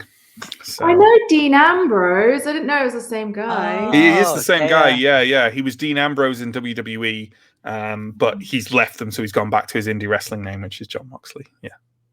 Like, I know wrestling a little, enough to know Dean Ambrose, not to know what his actual name is, although that wasn't his actual Sure. name. But yeah, that's Mox. So If you want a fantastic like mental juxtaposition in your head, think John Moxley, leader of the Onyx, like comes in like just this bundle of rage and fury, barely contained. His current entrance music is Wild Thing. yeah. Ideal. It's pretty good, actually. Yeah, so there we go. There's all our historical and/or real people that we've that I've used for those purposes. Yeah. Anything else from people? I think we've gone on quite a while. Night Bites, I'm looking forward to seeing the werewolf take and how it differs from the vampire take. I really hope people will enjoy it. We've actually struggled a little bit on this channel to portray vampire. I think people are kind of less invested. Like, vampires just everywhere, and I think people have a lot of nostalgia for the other ones. Our first vampire series didn't go down particularly well. Still some good stuff though, and check it out if you're interested. John and Pierre in that, and Justin and Neil, who hasn't been on anything since, but the four of them are very good in it. But yeah, really looking forward to that. Really looking forward to a different vibe. And while we're here, actually, let's give a little bit of a preview. Why don't we for those characters? Not a big detailed thing, but if anyone's curious as to the kind of tribes that have been picked, we have one player playing Get of Fenris, always an interesting choice. And that would be God, I can't remember who was playing it. It's Inga. Yes, that's right. Sorry, I couldn't remember who's playing that character. We also have a Bone Nora, played by Pierre here. We have a Child of Gaia, always a good combination with the Get of Fenris. And we have a Silent Strider who'll be played by Chris. So those are the tribes we've got involved. We have one more question, and I think I will draw a line underneath it because, good Lord, we're going on. But from 42, which vampire will return in the final? Well, let me tell you. So, yeah, this is the plan for it. We're going to do 5 arcs, one for each system. And then there's a special super secret epilogue story coming after it, which will feature one character each from each of those 5. But I can say right now, we do not know at this point, which it's basically going to kind of come down to which character the player wants to reprise, with a little bit of negotiation because we want one from each different story arc, from each different system splat. So yeah, we don't know at the moment. We don't know. But let me tell you, for the purposes of the story, doesn't matter one bit. They're all culpable. So there we go. Thank you so much for watching this. Hopefully people enjoyed that little Q&A session at the end. Thank you so much to my players, both for hanging on after the end of this and for taking part in this rather complex and intimidating anthology series. We will see you all next week for the start of our Werewolf story arc. Hopefully everyone's excited for that. Baying at the moon for it. Yeah, I liked it. So yeah, take care out there, folks, and we'll see you next week for more Cincinnati Chronicles. Bye-bye.